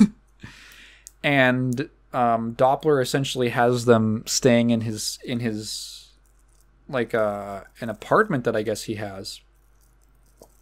And they have no idea what they're going to do. When eventually Jim figures out how they open the treasure box and they find the map. And that's when all that happens. And Jim says, "Oh my God, Mom, that's where the treasure leads. That's like the story that I read when I was a kid. I can go and I can make everything right. I can get the treasure and we can rebuild the inn and get our lives back." And he really wants to make this up to her. And she's worried. And Dr. Doppler's like, oh, he's super into the idea because he thinks it'll be awesome and fun and a great adventure. And it's like, he convinces her to do it because it'll be good for him. And, hey, what's the worst that can happen? Some character building? Doppler, you sort of get the sense that Doppler is almost like a father figure to Jim. Because he's an adult man in his life. But it's kind of like Jim likes Doppler well enough, but it's kind of like Doppler is too different from him to really relate to. You get the feeling that they've never really had like a strong heart-to-heart, or Doppler is like, he's a little too bookish and a little too intellectual to be able to kind of understand or connect to Jim on an emotional level. So despite clearly caring for him and wanting him to do well and figure his life out and what he's going to do, Doppler's just never quite able to make that connection with him. So they arrange for this expedition to be carried out. There's led by the cat girl, cat woman, Captain Amelia, who was certainly someone's sexual awakening. Not mine, because I'm not a fucking weirdo. But yeah, she's very like she's very like elegant and a little bit a little hoity-toity. But she's pretty fun. And then the real, I guess, important character introduction is the fry cook of the ship, John Silver. Like Long John Silver from the original. So John Silver, the first thing you see of him is his fucking cyborg arm. And Jim is instantly suspicious of him. He's like, cyborg. And Jim has basically been assigned to be an assistant to John. Jimmy Johns. And he doesn't trust him. He doesn't like him. The crew doesn't really like Jim. They're all a bunch of these rough and tough aliens. And they kind of antagonize him. You learn pretty quickly that Silver is, in fact, the bad guy. They make it apparent very, very fast that Silver is, maybe if not exactly the cyborg in question, although you can imagine that he is, you can infer that he is planning a mutiny on the ship using the crew that, he is secretly the leader of. Excuse me. And naturally that puts him and the rest of his group, his crew, at odds with anyone who is not a part of them. One of those being Jim, because they're not going to share it with some random kid, right? They're trying to find the treasure too, and take it for themselves. My brain's starting to slow down. So, a lot of this movie. So the best thing about this movie, I think, is the relationship between Jim and John Silver. Because at the start, Jim is very hesitant and he doesn't trust Silver. And you don't trust Silver. You can tell that he's up to no good. But there's this really interesting emotional push and pull where the longer that they work together, the more Silver, you sort of get the idea that he's starting to kind of actually feel some affection for Jim. You know, one of his crewmates, Mr. Scroop, who's like a big spider guy, is the most antagonistic towards Jim. And he straight up like threatens him, and he's gonna like really fuck him up, if not kill him. And Silver has to stop him from doing that. And he defends him, which sort of puts him in an awkward place. And he has to kind of rationalize it to them as being like, oh, don't fucking cause any problems. But at the same time, you're like, oh, okay, well, he's helping out Jim. And they really start to form a kind of father-son connection. And there's a montage in this movie, right?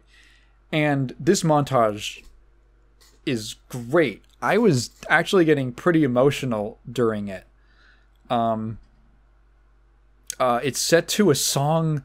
It's called "I'm Still Here," which I think is Jim's theme, written and performed by John Resnick of the Goo Goo Dolls. John Rzeznik. And it's just, I don't know, it's like a pretty, I like the song. It's a very modern kind of rock sounding song, but it compared to the rest of the score, but I don't know, it works because it punctuates the moment, and it makes it feel very special. And you're just seeing, you know, the various day-to-day of their lives on the ship, Jim doing chores and stuff like that, and not really enjoying it. But you can see them kind of, this sort of sense of camaraderie between him and Silver forming that eventually turns into kind of on Jim's end an admiration for him, and on Silver's a real sense of caring. And there's a great bit in this montage where near like the emotional peak, like the build up to the emotional peak, you get this scene where Silver kind of like shows him down in the kind of like lower end of the ship, where they've got this little side, I don't know what they're called. It's like a small boat that can be detached from underneath, from the underbelly. And he opens the gate, and the ship is lowering down, and Jim is watching it. Jim is watching Silver descend on this boat down into space. Space, by the way, in this is it's not really like outer space like we know it. It's sort of like a fantasy space. It's called like the ether or the Ethereum, which is kind of like, it's like breathable. It's like if space was the ocean.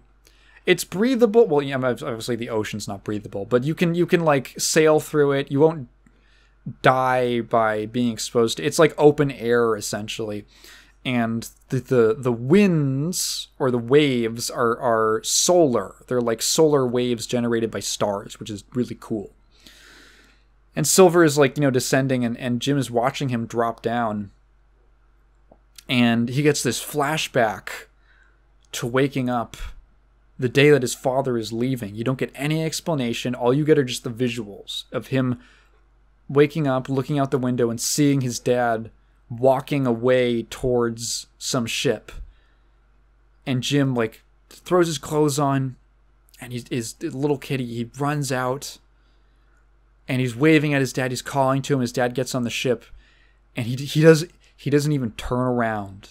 He doesn't even turn around to say, without a word, without a wave. And like, it's heartbreaking. It's gut-wrenching. And then you cut back, and Jim is seeing Silver descending down on this boat, and he motions for Jim to jump down with him, and it hits you, and you're like, oh. You're like, oh, like the emotion. And he jumps down, and they start sailing, and they sail through like essentially like a space cloud, and they're all this kind of snow and is caught on them, and Jim is sailing for it because he's navigating, and because he knows how to sail, and it's a really beautiful sequence. I'm usually not one for montages, but that one really, like, okay, this is what the movie is about. This is like the emotional core. Like, you're so invested in their relationship, right? And it kind of creates a greater sense of tension because you know at some point there's going to be pressure for Silver to turn his back on Jim. And you're kind of wondering, when's it going to happen? What is going to happen? And this is followed immediately by them getting back and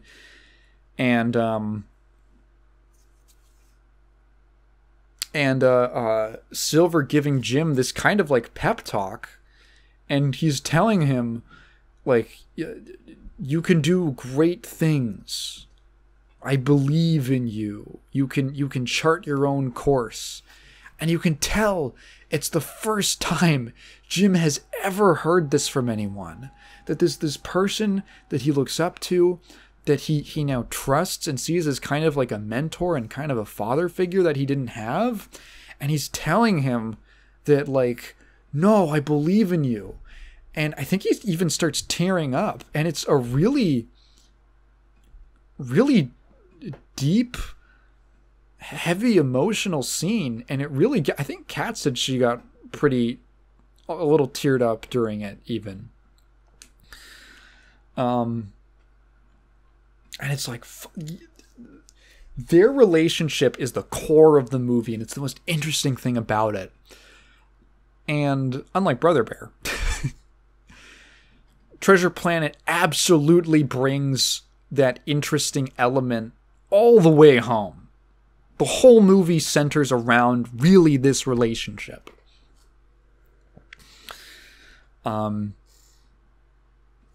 Afterwards, you get this scene of Jim. All right, there's this funny little character, this little goop guy. He's like this flying little goopy guy. His name is Morph, and he can like turn into little objects and shapeshift and all that. He's a little pink fella. And Jim is chasing Morph.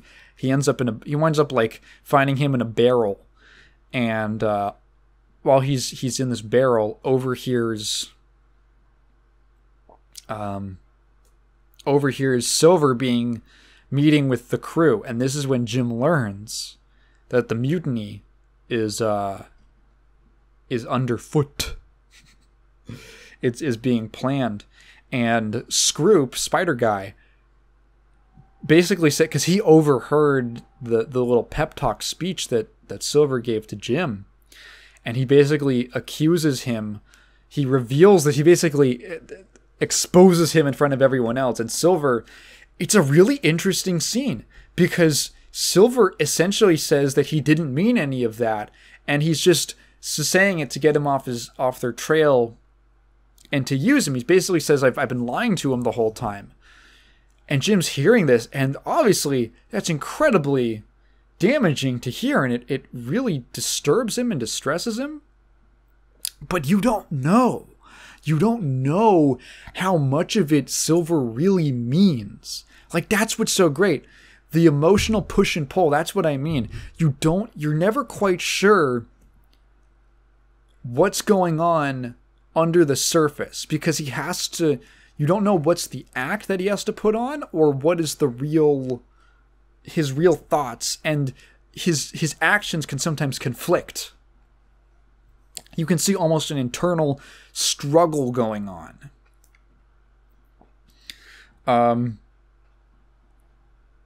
So there's this whole sequence where they get to the planet, which has two rings which form an X, which is very funny and I think it's cute.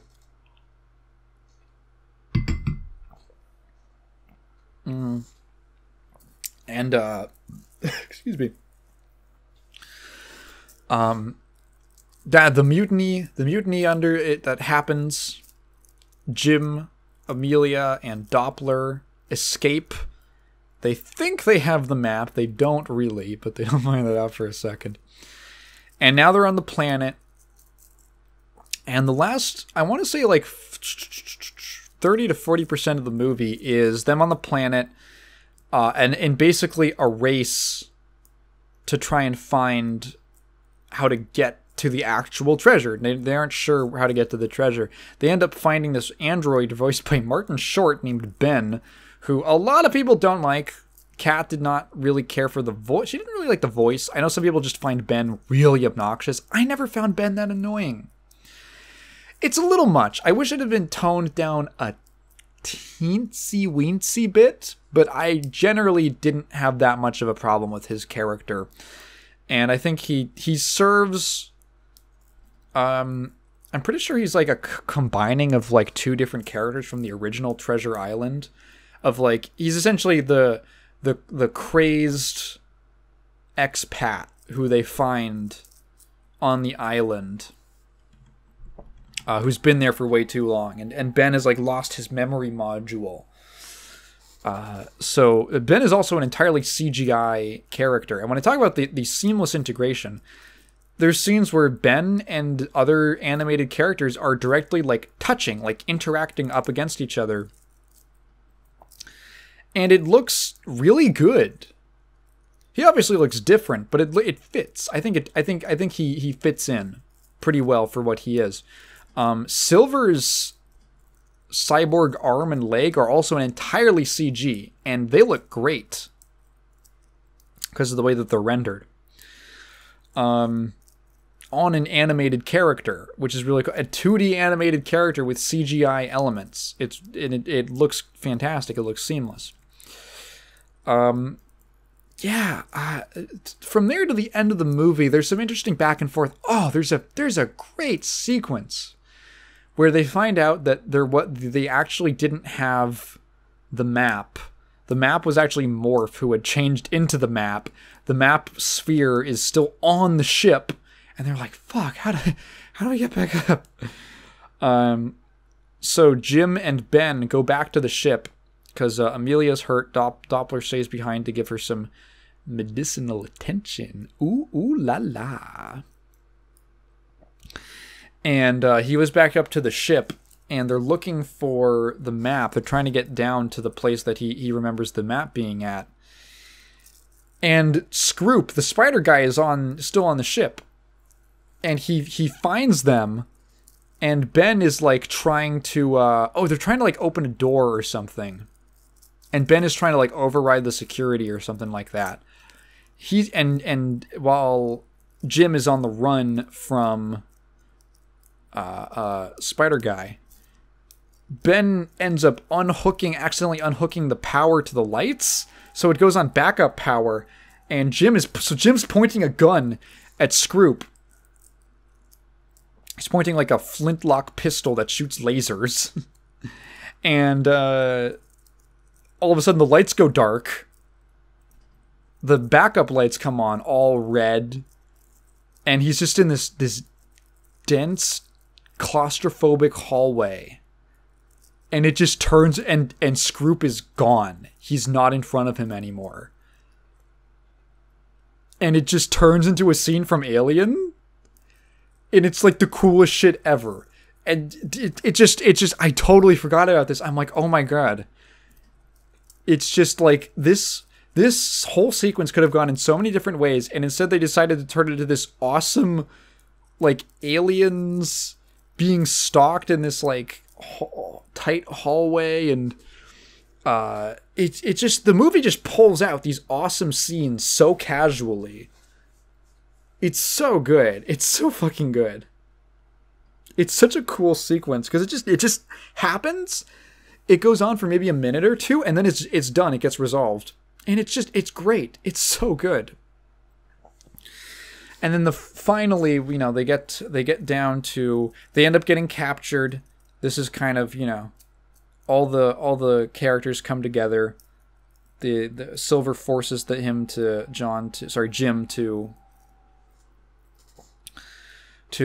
show them the way, and their interactions after the mutiny are very icy, and it's like, man, you feel it, like it hurts. It hurts when Jim is so angry at Silver because of how strong the relationship was before. And you can kind of feel like Silver also kind of regrets it. And it's like, again, the internal grappling is so compelling to me. So they go back to, or they get all the, they eventually find, like, it's at the center of the planet. It's this portal that they have to open, this teleportation portal thing that they get in, and they end up tripping the planet's self-destruct switch. There's this crazy sequence where they've got to escape. They end up escaping, but the planet's gonna explode before the ship can take off. And they're like, how do we get off? And Jim's like, the teleport portal that you can go anywhere in the galaxy. So let's fly the ship into the portal. And he like makeshifts this, like he takes like a jet engine and like a piece of metal, and he kind of MacGyvers it together into a jet surfboard like he's used to riding. And he has to fly forward ahead of the ship. And it's like the beginning of the movie where he's in his own way, he's trying to gain independence and express himself. And then whereas at the beginning of the movie, he was punished for it and was told that kind of behavior was going to ruin his life. Now he's going to do it to save the day. Everything came full circle. So of course he does it. Everyone gets home. Silver tosses him some gold that he picked up, that he saved from the core of the planet. Oh yeah, well, in that whole escape sequence, while they're trying to get out of the treasure room, Jim is gonna die. He's gonna fall into this like chasm, and Silver ends up choosing Jim. He saves Jim over the gold. And it's like, nice. So at the end of the day, Silver himself did change. He did change. He did turn. I would almost describe him, and then at the end of the movie, he just sort of disappears. He disappears. Jim ends up getting a recommendation from Captain Amelia to enter like the Space Pilot Academy, and then you get this great little scene of the inn that's been rebuilt using the money from the planet, from Treasure Planet. And Jim comes home from his academy. He's in his uniform. They have a dance, and you get another kind of modern song that's pretty catchy. And Jim looks out at the window, and he sees in the clouds this sort of goofy image of it looks like John Silver, like his face. And then credits. And then we hit the credits, and Cal is like, that was really good. That was really good. And I'm like, yeah, isn't it? Isn't that one so good?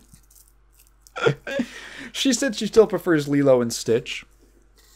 And that's fair. I can respect that. But for me, what this movie goes for and what it accomplishes is so interesting. It's so ambitious. It works, and it's so successful. It fucking nails it. And I think it's so good. Like, everything about it is just wonderful. I was going to say, I almost would kind of describe Silver as, he's almost like an anti-villain, you know? There's like anti-heroes. Silver's almost like an anti-villain. And I think that's really interesting that he isn't so clear-cut. He isn't so clear-cut of he's just bad. It isn't simple, right? And what I liked about it is the movie doesn't have to hammer you over the head with his character development or what's going on. You see it through his actions. You see it through his interactions with the other characters, with Jim specifically. It is a really interesting, compelling character arc because Jim is such a, I don't know, I think he's really likable in a lot of ways. Maybe that type of character doesn't work for everyone, but I liked him a lot. I think it's a very unique struggle for especially a Disney protagonist to have. I mean, I'm trying to think of Disney protagonists whose main struggle, like real internal struggle, is that they like are lost because they lost like their father figure. That's a very rare thing to see in a film like this. And you go online and there's a lot of people who resonated very deeply with his character, who had similar upbringings, and seeing him figure it out and go on this adventure and kind of meet these characters who kind of show him the way, and even like what's so great about him and Silver is that they both help each other. Silver gives Jim a confidence through like his speech, but then also eventually, funny enough, through the mutiny, through Jim kind of being on his own when after Amelia is sort of disabled, after she's injured, Jim has to kind of take the reins and he has to take control and figure out a plan, and that puts him in a position where he has to really grow up and become a man, like the theme of the movie, kind of. And then Jim, through kind of being this sort of just kid who needs some help, ends up softening up Silver in a way that he wasn't expecting. And he ends up becoming a better person. At the end, when Jim is like, aren't you upset that you lost all the treasure? And then Silver says like, it was just a lifelong obsession. I'll get over it. And it's like, this thing he spent his entire life searching for, this external treasure, right? This gold and all these, this very literal monetary treasure, really, and it's corny, but really in the end, what the real thing he got out of it was he became a better person because of that was the real treasure, the real reward. And that's why he's content at the end. Like he's happy. He's actually happy with the way that things turned out. It's so good. It's so good. Such a fucking good movie. I would highly recommend. I mean, I know I just spoiled like the entire movie for you, right? But I would highly recommend checking it out if you haven't already. I think it's legitimately, having seen now a pretty good chunk of Disney's catalog, I genuinely think it's the best movie they ever made. At least animated wise. Other people are going to disagree with me on that, but for me, this is the one. Like, this is the most interesting, compelling, deep story with great characters, amazing visuals. It's so seamless, right? I've used that word a lot, but it really is just all these little shots where the camera is moving and the characters are running around it. It's so dynamic looking and fluid. Just so sick. Absolutely love this movie. I can't recommend it highly enough. It's the difference between, like I was talking about Brother Bear, right? I was talking about Brother Bear. Now that movie goes from being a family movie to a kids movie. Treasure Planet is a family movie. As in children. I mean, when I was a kid, I watched it. It's age appropriate. It's got a little, it's the most harmless violence, It isn't gory. Apparently there was a little bit of blood, I think, when Amelia gets injured, but that was actually taken out of later releases. I kind of forget. I didn't notice any when we watched it. Which I believe was the VHS copy or the DVD. I don't remember. Because we pirated it. What was I gonna say? Right. It's very approachable and understandable for kids, but I think as an adult, it is a genuinely very compelling quality story with good writing and good dialogue and good characters. Like it's a great film. Just all around. It's like all ages can enjoy it. And not just like by technicality, like, well, really it's made for kids, but there's some adult jokes thrown in there. It's not like Sonic 2.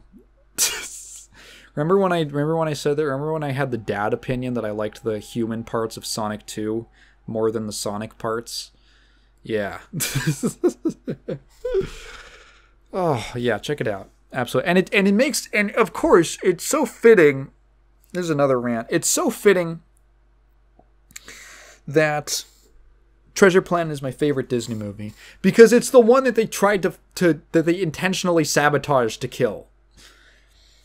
If you don't know this, so some of you might be hearing this and you're like, I've never heard of Treasure Planet, huh?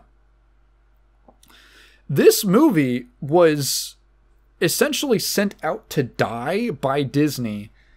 Now, again, this is not confirmed, but there's a lot of circumstantial evidence, as well as I've read some accounts over the years of people who, for instance, had professors in their animation courses who worked on this film and knew a little inside details and knew what was going on. And essentially, at this point in time, 2002, when this movie came out, Disney was... I don't believe they'd bought Pixar entirely yet, but they were moving towards buying Pixar.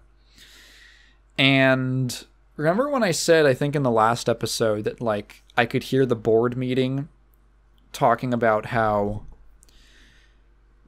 CG animated films are the new way and 2D is people don't want that anymore. This was the movie that Disney used to prove that. Not because it's bad. Not because the 2D animation is bad. It's gorgeous. It's because the film was under-marketed. The marketing, in a lot of ways, was pretty bad and didn't really sell the movie very well. And also, I've heard anecdotally, a lot of people at the time of the release just had a hard time finding showings of it. Like, it seems like it was just not shown in a lot of theaters. Like, it's in, like, people, you know, so being like, yeah, I remember at the time trying to find a showing for Treasure Planet, and I just couldn't find one. It was like, this is an animated Disney movie. Why is it so hard to find a theater that's playing this film? This was like the sacrificial lamb to prove that audiences did not want 2D animated films anymore. Because it was so expensive and it did so poorly. I believe it's their biggest box office bomb of all time. Maybe. It might have been superseded by something, but at least animated, it was for a very, very long time. And it would essentially... No, it would not be the last one they made, because it was not the last... it was not the last one produced. It was not the last 2D animated film produced. That would be our next film. But it was the last one that they finished up, I believe. So you should go watch it for that, to spite them. What a great like symbolism, like metaphor, real life poetry for my relationship to Disney as a company. That my absolute favorite movie of theirs, that I think is their best that they've ever made, was also the one that they tried to kill. That they hate. How perfect. Anyway, speaking of killing things, Home on the Range. So Home on the Range is a movie that we were not looking forward to. This is the last 2D animated Disney film that they put out until Princess and the Frog, like years later in 2009, and then that would eventually be the next final 2D film that they did. I think as of now it is still the last one. Princess and the Frog is like their Final Fantasy IX of Disney movies. So Home on the Range, I was not looking forward to this. We don't really know anything about it, besides this one Nostalgia Critic Disney December review of it where he fucking hates the film. And Kat loves that video because in the first, when he's explaining it, there's this really funny bit where he says, but then they learn that the farm is being closed down. And it's just like a really funny fucking clip of his voice. So we watched this kind of begrudgingly. We actually picked it up at a thrift store. we happened to find a DVD copy of it at a thrift store before we sat down to watch it. And this movie is surprisingly good. I was actually, when I say surprising, I was very taken aback at how not bad it is. And I wouldn't even call it mediocre. I actually had a pretty good time with it. I think we both did. It's a really weird film. So, okay, right off the bat, the main characters are like they're these three cows played respectively by, oh gosh, what are their names? Home on the range, where the deer and the antelope play. Judi Dench, Roseanne Barr, and Jennifer Tilly. So, like, it's just kind of weird to have the three main characters of your children's movie, or like family animated film, I guess, be like post-menopausal 50-year-old women. It's not like a bad thing. It's just weird, and it's a hard sell. Like, it's not a movie that looks interesting from the outset, but it has a lot of weird stuff going on. So the basic premise is that Roseanne Barr she plays this cow named Maggie, and the whole herd that she was a part of disappears one night. She's the only one left. She gets sold off to a farm that's run by this nice old lady. It's a dairy farm that only has 2 other cows, and as you might expect, it is failing. The farm is being closed down. And these other 2 cows is Judi Dench is Mrs. Calloway, who's this kind of hoity-toity cow. Jennifer Tilly is this cow named. He's very soft-spoken, kind of a little hippy-dippy. She listens to the Counting Crows kind of cow. Named Grace. And they basically are like, okay, we gotta save the farm, so let's go into town. And I'm like, and Maggie, who's like, Maggie's a show cow, right? So they immediately don't like her because she's not a hard-working, hard-milking cow. Ooh, I don't like the way I phrased that. They don't like her. Well, Miss Calloway doesn't. Judi Dench cow does not like her. Grace is like, oh, she seems kind of nice. Maggie suggests that they essentially go to the state fair to win some money. I'm like, oh, is this going to be Charlotte's Web? So they go to town, and they find out that in town there's a bounty out for a man, like this infamous outlaw named Alameda Slim. That's his name. Alameda Slim, and the reward is $750, the exact amount that the farm needs to come up with so that they can avoid being shut down. And they're like, you know what? Fuck the pageant. Let's go find this like cattle thief. Alameda Slim, who ironically is a very large man. Now, so like, the first act of this movie is like 5 minutes. This is an insanely fast-paced film. What's the actual runtime? 1 hour and 16, and about 10 minutes of that is going to be like, you know, credits and such. So it's really like about an hour long. And it's fast. It is a fast. It does not. I thought this was gonna be a boring, just farm animals doing stuff or whatever. And no, it is constantly moving. Stuff is constantly happening with a little bit of downtime in between. It's not like an ADHD film, but it is like, it does not fuck around. they almost immediately run into Alameda Slim in like 2 or 3 scenes. Like, it's less than 5 minutes before they run into him, and I'm like, oh, okay. And you get this bizarre scene of how Alameda Slim steals all of these cows, seemingly without a trace overnight, and without anyone finding out how he does it. He's like a yodeler, and he yodels, and all of the cows get hypnotized, and there's like a Pink Elephant style scene, like musical number of him yodeling all of these cows into a trance, and it gets super weird and abstract with the colors and kind of surreal. And it's just really weird. And the whole movie is just kind of them hunting down Alameda Slim. There's a horse who's played by Cuba Gooding Jr., and he's like a goofy old horse, and he's like trying to prove himself that he's like a cool fighter guy. He wants to be like a cowboy. Alameda Slim is played by Randy Quaid, who's pretty good in the role. There's like a legitimately like funny jokes.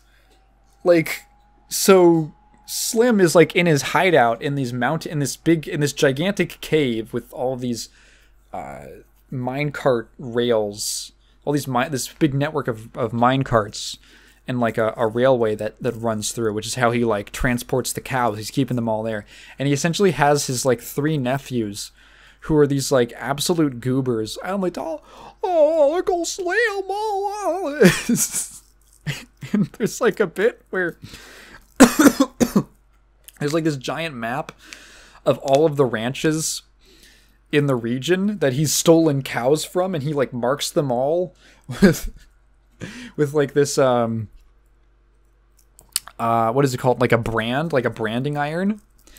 And there's one of his stupid ass nephews is like playing the banjo, and he says something like oh, did you maybe they didn't like, oh, because there was like 2 cow, Maggie, I forget exactly what the reasoning is, but Maggie is immune to the yodeling. She cannot fall into a trance. So,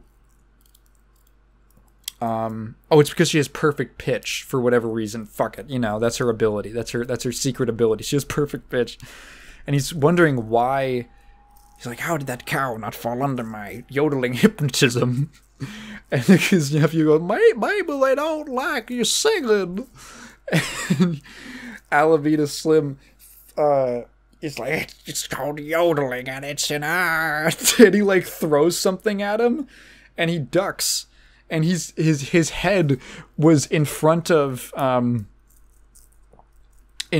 spot on the map, which is the one play. It's the patch of heaven, which is the ranch that the main characters belong to.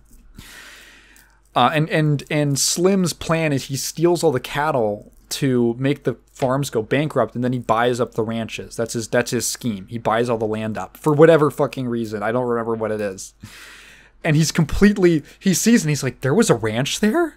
And he has a moment where he's like, really, it's like, what? And he's like, every single, and he's talking to his nephew, and he fucking like picks him, he's like, he's so bad. He's like, every single time we've come back to this cave, have you sat in the exact same spot? His nephew, it's my comfort spot. And there's just like these funny little bits just scattered throughout the film. There's a point where with all the cows and Cuba Gooding Jr. horse, all the characters converge at the cave, and there's like a genuinely pretty fun, chaotic chase sequence where all this stuff kind of falls together and falls apart. There's the guy that he's going to sell the cows to is named Wesley, and he refers to him repeatedly as Weasley for some reason. And I don't know, it's just like a weirdly fun movie. It's like an hour long. It's very brisk. It's pretty funny. It has some neat, and it's like, it's not the most amazing Disney visuals, right? But it's like fine. There are some nice stylized landscapes of like the American Southwest you know, a lot of use of like sunset colors and all that, and it's good. It never feels like it drags. It's a movie that never drags. And then I don't know. It's just a pretty fun, a surprisingly good movie. And I was not expecting it. I don't mind it at all. It actually gets a thumbs up from me. Home on the Range. And I don't mind. I'm pleasantly surprised that it was as good. It was as good as it was. This era of Disney did have a lot of good films in it. It did horribly. I think it did really horribly. Because, I mean, it's just like, how do you market that? It's like, it's just not an easy movie to take your kids to. Like, as a parent. So, here's the thing. You're marketing to kids, but you're also marketing, like, to parents. And if you're a kid, Roseanne Cow is not interesting to you. And if you're an adult, Roseanne Cow is like, wow, what? She's but it's like a kid's movie. It's just like some, you know, kind of crap. I thought it would have been much better if it won. I think if it, in the trailer at any point Roseanne Barr said, "I thought the bitch was white." I thought the bitch was white. What a classic. Her Joker moment. Roseanne the Joker Barr. She could have played like a female Joker in instead of Joaquin Phoenix.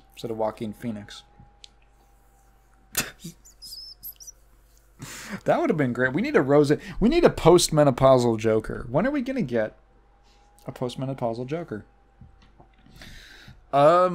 Yeah. I don't know. Not much more to say about it. It's just surprisingly good. And finally, we've been going on for a while. Chicken Little. So, the first of the fully CG Disney animated films. Because Dinosaur was CG composited into real footage weirdness. Chicken Little is the first one. And, Chicken Little, okay. I think I was expecting to hate Chicken Little more than I ended up hating it. It's not a terrible film. It just kind of happens. It's just kind of a mediocre movie, is how I would describe it. It's a movie that just sort of things happen and they go along, and then it ends, and then it's over. And you're like, that certainly was a film. So first off, what year is Chicken Little? It's like 2005. Okay, I gotta talk about a weird personal experience I have with Chicken Little. Not Chicken Run. That's a better movie than this. 2005. So in 2005, I was 3 years old. So this is sort of the first Disney movie that I remember coming out. This is like a really deep memory. And I remember the premise of this movie is that the sky is falling and no one believes Chicken Little. And then, of course, the sky is falling. And I remember this movie being the first time I ever remember experiencing a sense of, like, dread or foreboding. Because it's like, dog, I'm just learning what the sky is. Now you're telling me it's falling? That was just kind of a weird thing as a kid to compute. Yeah. I don't know, just, I have these weird thoughts thinking back on being a kid, and because I never really saw it as a kid. I think I caught like bits and pieces of it, but knowing the marketing and seeing like a little bit of the movie myself, like on TV, just one of those, like, something about it always struck me as really, really odd and off-putting. Like stressful. Maybe it's just like a weird association with childhood trauma, but it's like stressful to think back about this movie for some reason.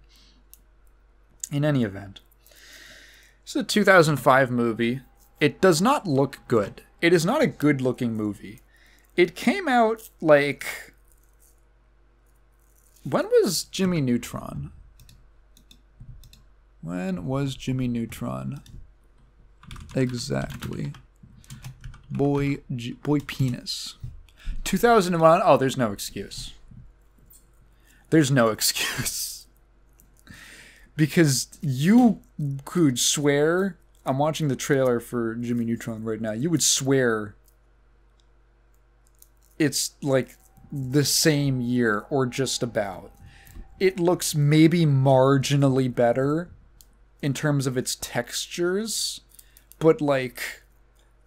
no, it's not a great looking movie. Kat said during it, she said it feels like the movie needed another pass at rendering, like the lighting wasn't done or something. It's not as stiff as Jimmy Neutron, which I guess is a noticeable improvement, but yeah, it is not what you would imagine 5 years of progress to look like. I guess it's also their first go at a fully CG movie, so it's like, whatever. But yeah, it is not a very pretty movie to look at. We can get over that. So what is Chicken Little about? Chicken Little opens with Chicken Little, who is a chicken, and he's little, running around telling everyone that the sky is falling and causing a giant commotion. Ends up somehow tipping over a water tower and like fucking destroying a bunch of property. Now it's like a year later or something, and he's basically like a social pariah because he's a fucking idiot. Because it was just like, someone's like, oh, it's just an acorn that fell on your head. And he has this kind of strained relationship with his father because his father's embarrassed by him. And he ends up like trying to make it. He embarrasses himself at school. He's got this friend. She's a duck. And he has this other friend who's a big fat pig. And he has this other friend who's a fish. And they are like... There's like a weird scene where they're playing dodgeball at school and the coach splits them up by like popular versus unpopular. Okay. What did she compare this to? What did she... I'm gonna go DM her right now. What did you compare Chicken Little to? You said it was really... it was because the world felt really mean. She compared it to something, I can't remember it. Maybe she'll get back to me before this is done. Because the world is just, everyone's made... Oh, moral oral. That's what she said.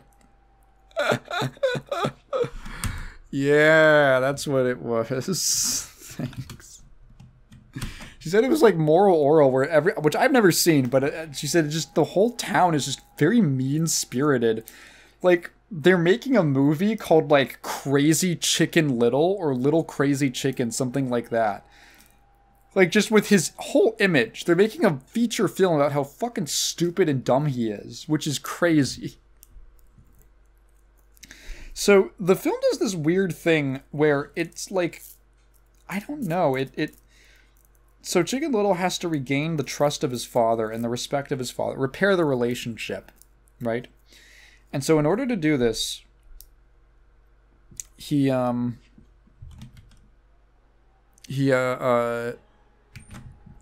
enrolls in the baseball team, right? Because his dad was a star baseball player. And then he's, he doesn't get any spots on the team. He's not doing anything. He's constantly outshone. And then suddenly they're at like this big important game, and he has to come off the bench because someone got injured or something, or someone got out, and he's got to go up to bat. and he's like, I believe in myself, and he gets like 2 strikes, and it's like, and then he gets a home run, and he wins, and then everyone loves him, and his dad is like, you know what? I was silly for doubting you. I really do. I'm sorry, for the way that I acted towards you. I am proud of you, son. And this happens in like the first 30 minutes. It's like, what? It's like the entire all of the emotional stake of the plot is resolved in the first 30 minutes. And it's super strange. Why? What is the reason for that?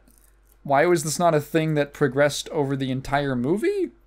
No, instead, right after essentially this story is done, it veers into an almost unrelated story about the sky actually falling, and it turns out that, like, the Earth is being observed by aliens who have, like, cloaked their ships to look like the sky, and one of them has, like, a faulty panel or whatever, and it falls and it hits him on the head, or it falls into his room. And this leads him and his friends to finding this alien spaceship, and this little orange kind of troll doll looking thing comes out, and then aliens start invading the Earth because they're looking for their kid, and then it's this big thing, and then they return the kid to the aliens, and then at some point through that, Chicken Little's father doubts him again, and he's like, hey, remember 30 minutes ago from the movie when you said that you believed in me? And he's like, yeah, I do remember 30 minutes ago in the movie when I said that. And then Chicken Little saves the day, and then it's over. It's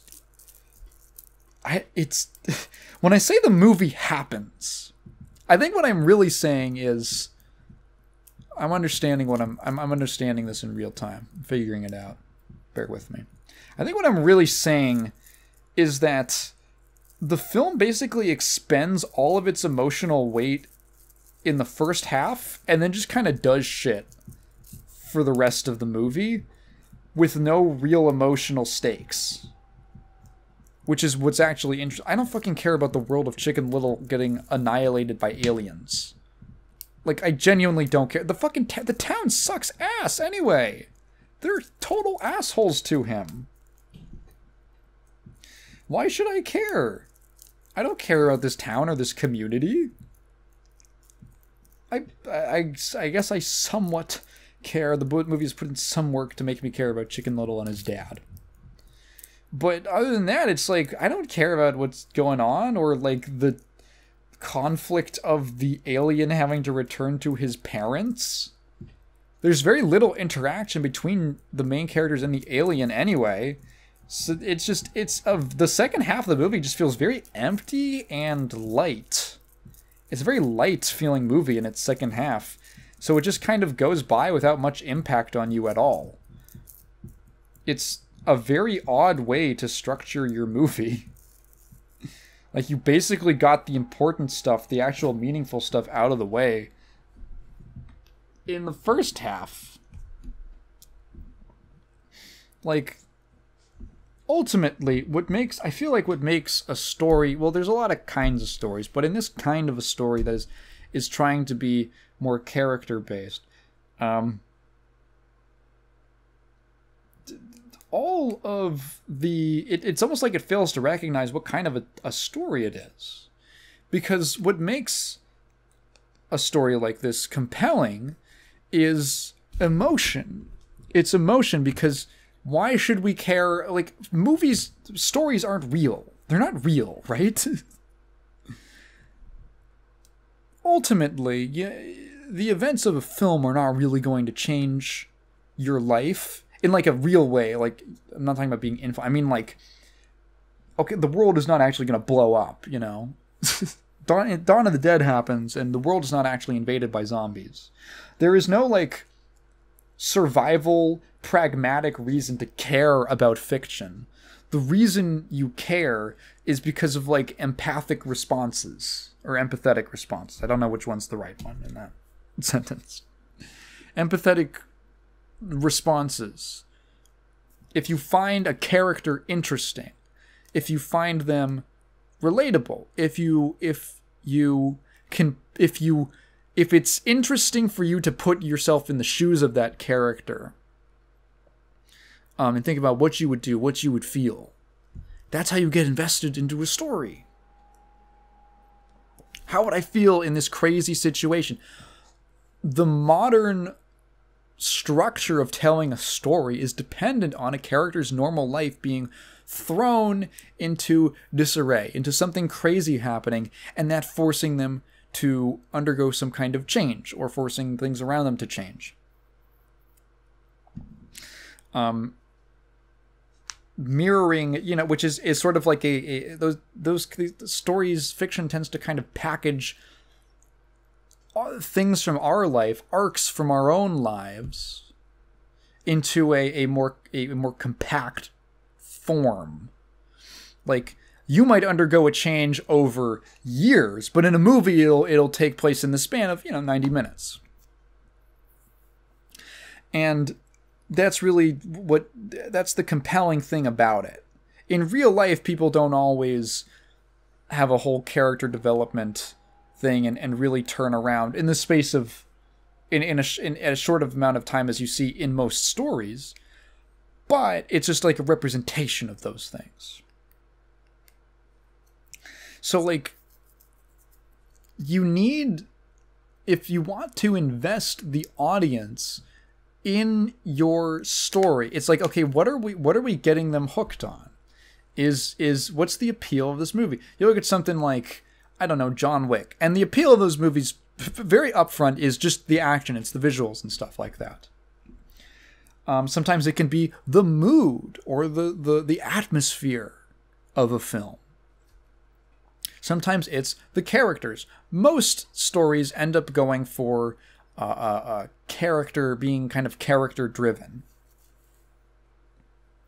where the I don't know if that's the right usage of that term, but I think you kind of know what I mean. Bless you, someone just sneezed in another room.